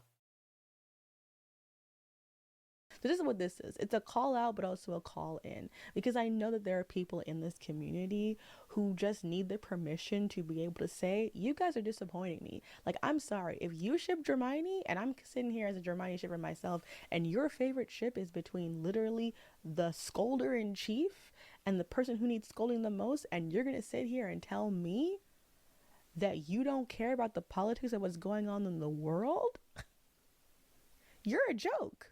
Do better. Just because the Marauders have created all of these queer headcanons, that means nothing. That means nothing if the only reason why you're not excited about this new show is because it's not the Marauders. So if it was the Marauders, then you don't care that she's a transphobe and gonna get money off of this. So for a lot of this video, I have been very curt and very stiff, and I wanted to take this moment before I get to the last line of the video to be in a more civil, control state. Too late. Too late. No, you revealed your hand. You revealed your bigotry towards white women, towards anything else. You revealed your distasteful nature, and you revealed you are a book burner. At your core, you want to be a book burner. Want to be this religious priest figure who stands above the others, guides the sheep, who is given special privileges, special knowledge, and treated with that way, get to determine who and what is and is not okay. I'm not going to be fair anymore. I agree with maybe a good 20, 30, even 40, 50% of what you say, but oftentimes the stuff that I agree with is patently fairly standard critical thinking, critical reading, kind of theory stuff and perspectives. It's pretty standard, which is fine. But the other 50% is really fucking kind of awful.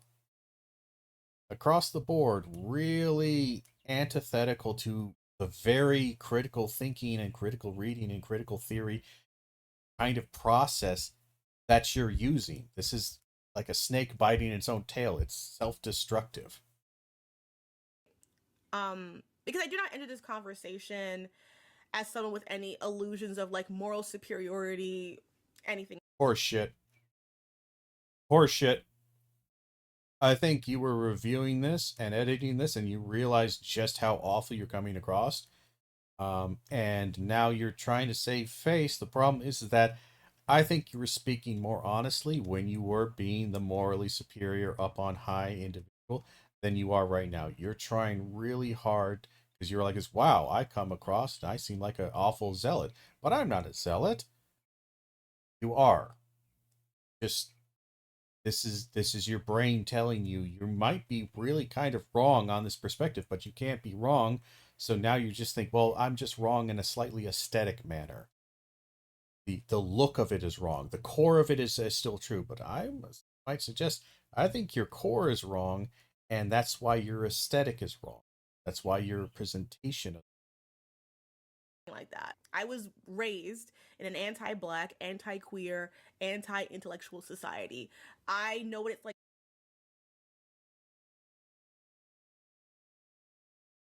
Yeah, we're just gonna leave that. To unlearn things. And I loved Harry Potter, okay? I still, on a certain level, love Harry Potter. I still enjoy Harry Potter fan fiction. Honestly, I think this just kind of proves to it that Harry Potter fans were always, like the Potterverse people, they were always fucking nuts. That was always my impression, that these people were just obsessive, crazy, zealot nut jobs. So it's natural that the ones who now feel betrayed, they didn't stop being crazy. The anti-Potter people now, the anti-J.K. Rowling people, they're just crazy in the opposite direction. They never stopped being fucking nuts. That's just an aside for kind of in the overall picture here. I think this just kind of is further proof that Potter people were always fucking nuts. It was a huge part of my childhood. I sent one of those letters to J.K. Rowling and got her signed autograph. I don't know where it is. Honestly, thank God for that. And so giving it up was not easy. I just at a certain point knew. Again, this is just somebody. This is like the jilted lover. This is somebody who is irrational is so extreme. So extreme and irrational because of the betrayal or the perceived betrayal. Do anything that would economically benefit her. And even now, I know people who have turned down opportunities to work on projects related to Harry Potter through Warner Brothers, and have turned it down because of her actions. And these are freelancers who need the money, not actors, not. Yeah, so we valorize the sacrifice. Again, very Christian here. Very Judeo-Christian. We valorize the sacrifice for the good. Yeah, I don't know. Young actors, just people. And I know that we cannot totally moralize everything that we consume. But you will moralize this. Because this is special. This one stands out. That's what every zealot will always tell you. Of course, we can't do this for everything. But this particular thing, X, this is different. It's always different. Their pet project is always different. Especially since we are in the Imperial Core, we are in the Capitol. But I do think that when we are seeing transphobia be normalized and people using us as cis women, although not all of us all the time, as the again, it always strikes me. Maybe this is just unfair, but it always strikes me. And this is a conversation I've had with again, men of color, of various ethnicities, that they've talked about this, and I've talked with this about them. There is a really unspoken and unaddressed extreme racial and racism coming from women of color, especially towards men of color, but towards everyone else. Even more so than like, again, racism of like a black man versus white people, like that, and like that, like of this kind of thing. They've talked about it, is that when it comes to like kind of racial bigotry, women of color are under examined, because they seem to be the drivers of it within the like color community, within the again, non-white community, the drivers of kind of this segregation, racial kind of racism, and this race essentialism, and who would be dating who and what race. Women of color are really understudied in that regard, because my God, are they, again, anecdotally, I think some of the most racist people, casually racist people I've met, have been women of color. Next to, again, they're not quite as racist as some of the white guys I've met in my life. They're pretty fucking racist. Like, I live in the Southwest, near the border. So I get there's a lot of white redneck hicks, sons of bitches here who are racist as all fucking hell. But it is interesting. It is a topic that is difficult to bring up, because again, it's kind of touching upon a particular little golden calf kind of totem that really wants to talk. No one wants to talk about that one, because it'll get you killed. Not really, but it's gonna get you under fire pretty. As the perpetual damsels in the tower that we need to be protected, we should speak out, because we know that it's not for our benefit. It is to preserve systems that do not benefit us. Simone Biles was forced to give an apology to Riley Gaines, who is comfortable bullying trans people, including trans children and teens, because she has a platform, all after tying for 5th place with a trans woman. Like, all things aside, she's a loser, and I don't know why she's giving a platform. I don't think, like you got 5th place. You think because you tied but a trans woman and you didn't get to hold the trophy, that is something that literally Republicans would laugh about. You know what I mean? Like, from the people who are like, you participation trophies, you're literally Like, so this side aside, I'm not disagreeing with, but again, I think we're coming to a small agreement here, but her justification for coming here is very weak, and I think kind of unsupportable. really starting an anti-trans campaign over someone's participation trophy. Like, Fifth place? Fifth? What did I heard was fifth place? That's what really threw me out. I was like, girl, the snowflakes. And Biles is correct in her statement that she made, and anyone who understands the history of gender, sex, especially its intersections with race, should understand that the language being used to talk about trans people in this public eye is demonizing and stigmatizing. It's not about learning, it's not about creating a safe space for anyone. And it's also very telling that Gaines used Simone Biles' abuse at the hands of Larry Nassar against her. We are literally in a society where cis men perform the majority of sexual abuse against every. So I don't really have much of comment on this because I don't remember, or I don't think I ever saw the Simone Biles, Riley Gaines, fucking whatever was happening with this shit. I don't know this particular Twitter spat. I don't necessarily care. Her assessment could be true or not. I genuinely don't know. So we'll just leave that off. Everyone, and yet trans women become the boogeymen. And yet in the very same circles that people will participate in this, these are the same women that say that men and boys are under attack. So with one mouth, they are attempting to make cis boys victims, because for the first time in history, they're not thriving. All right, so this is where her sexism comes in, because this, for the first time in history, they're not thriving. One, they've never been thriving. Cis young men and boys were never thriving. Again, this is just a complete, utter ignorance of social class history, and I'm sorry, I almost feel like you need to go back to your Marx to actually understand what the fuck is happening. Even Marx doesn't have his ideas are incomplete, but again, this ignores 95 to 99% of life in existence and only looks at like the 1% and the 5% of society that is materially taken care of. And then, okay, yeah, when the material conditions don't matter at all, yeah, there's social ones and gender and sex and there's privilege and that's unfair. But for the rest of it, like, you're splitting some hairs on some pretty severe degrees of suffering and pain, and the difference between them is, even if there is a small difference here and there, the hyperfixation on that one particular thing and the ignorance and or ignoring or marginalizing of the major lesson and understanding of those historical moments, I think is intellectually dishonest. And again, it's like, oh, they're finally good. Like, I'm sorry. Men have been the number one suicide cases for decades. They've made up the majority of suicides for decades.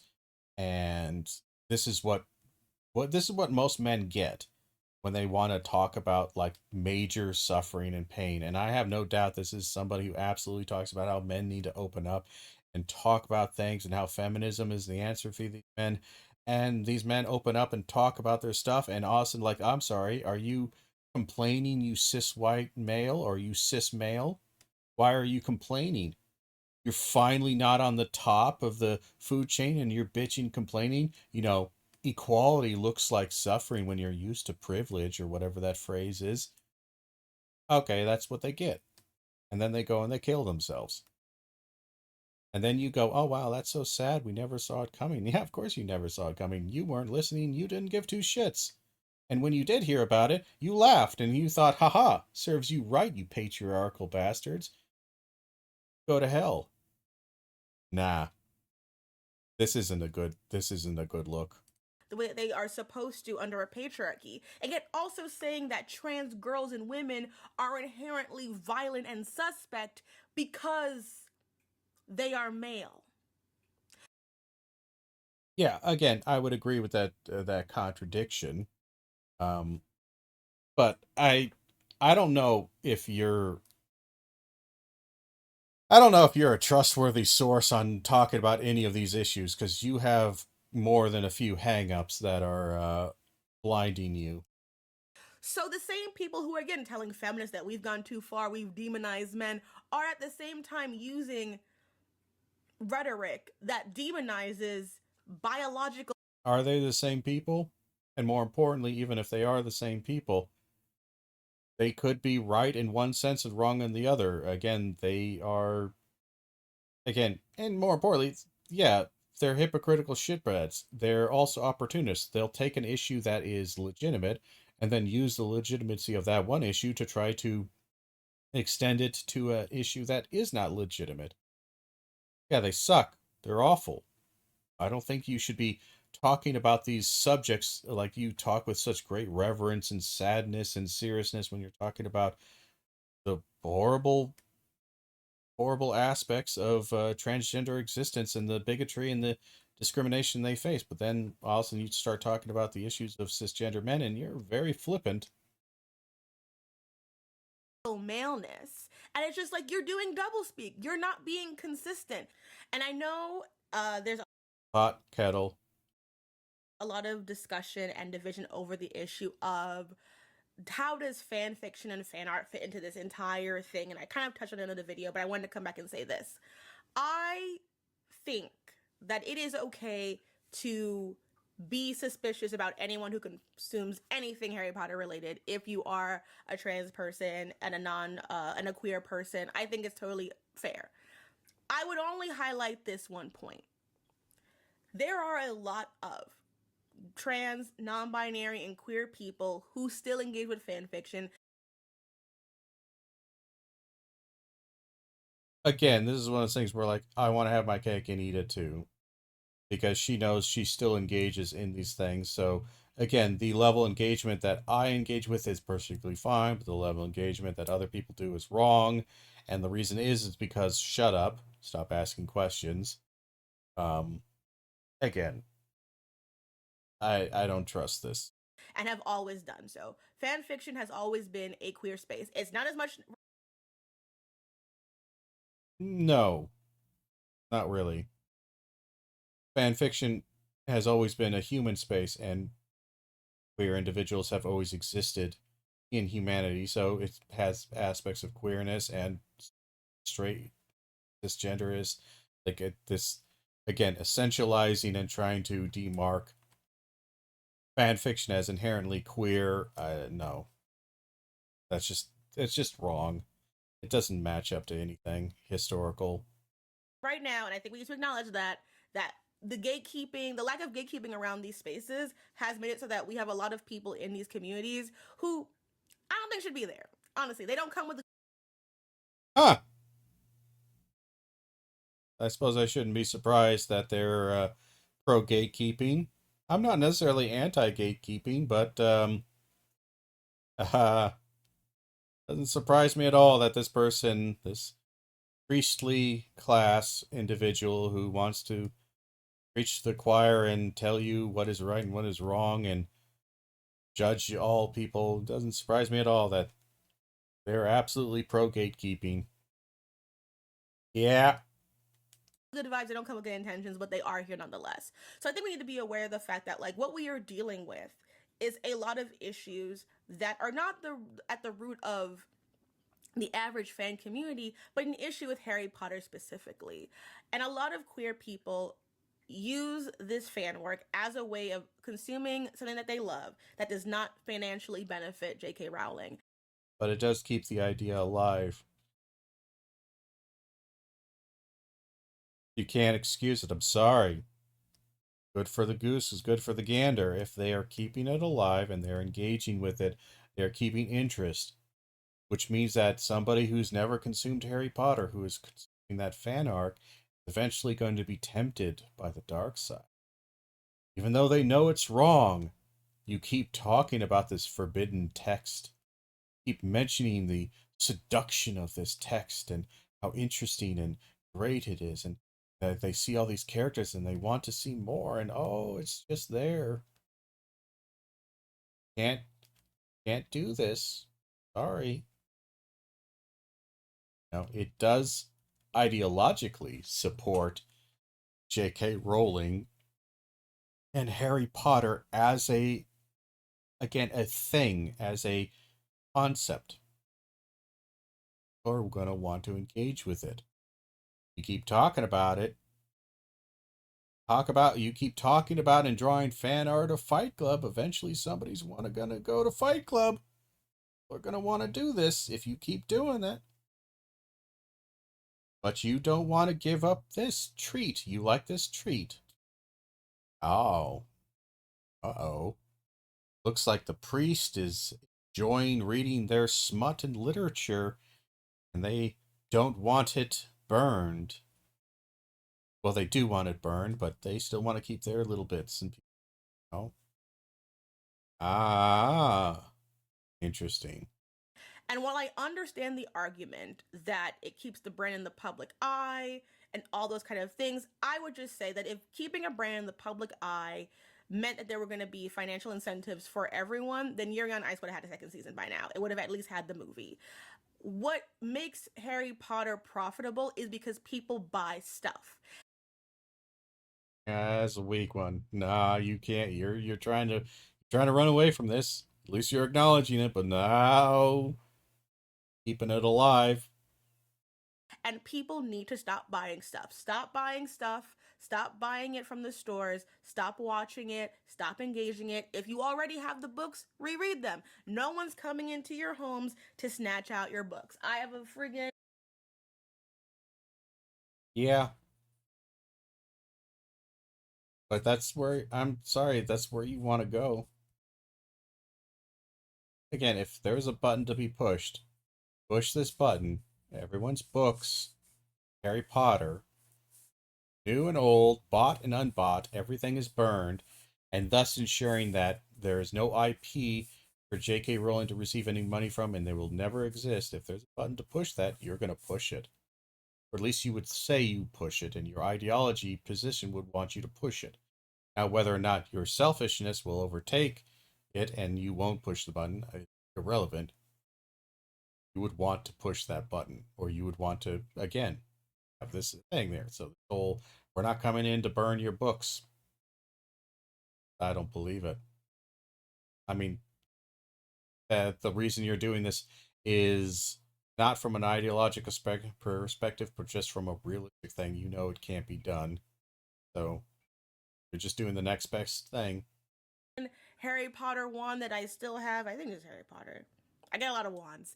I have it. No one's coming to steal it away from me. I have a Slytherin shirt. I have my silly Hermione mugs. No one's coming to steal them. But again, you're not addressing new people. You'll burn their books. And the priest gets to keep all the copies of the smut that they've confiscated, but all the new copies, the sheep, they don't get to participate. For me, because also I got those from Etsy. But there are ways to ethically consume this thing that you love without giving your money to her. And when you give your money to her, you are crossing that Rubicon. You are now being complicit actively. And there are so many people doing that focusing on the people who are not giving her any money, I don't think is not that it's not necessary. I think it's a poor use of resources because they're not the ones causing this issue. It is the general public's general passive consumption of Harry Potter and attempting to remove themselves from it, even as they are physically giving her money. So I think that should be the priority. I think we can have our interpersonal conflict. Yeah, look at other people, not at me. That's what I'm reading from that. Look at other people, not at me. About fanfiction and fan art, I think like definitely promoting it online is definitely now a lot more dubious. I think a lot of that is just unfortunately capitalism doing what it's gonna do, and a lot of that is of It's just really, really am always struck whenever they're given a lot of time to stretch their legs how much people like this and this ideology reminds me of like Christian essentialism and like again the creationists, again the flat earthers, any kind of this cult like element or high religiosity kind of associations. It is always striking to me. Of course, sorry to say, a lot of cishet white women ruining it for a lot of people. And casual racism. Once again, nothing to be done about that. However, I do think that, again, the incentive should be making people at least double think before they go see The Cursed Child, because that's not people reading fan fiction. That's not. Again, that's not your goal, and that's not what you want, because you don't want people to think twice about it, because what if they think twice and they still go? Like, you're okay with that, but not in the sense that people might think. You're okay with that because then you can go, oh yeah, that person's now an evil person to be destroyed. We can shame them, we can harass them, we can bully them because they deserve it, because they're Nazis, they're bad people. I don't know.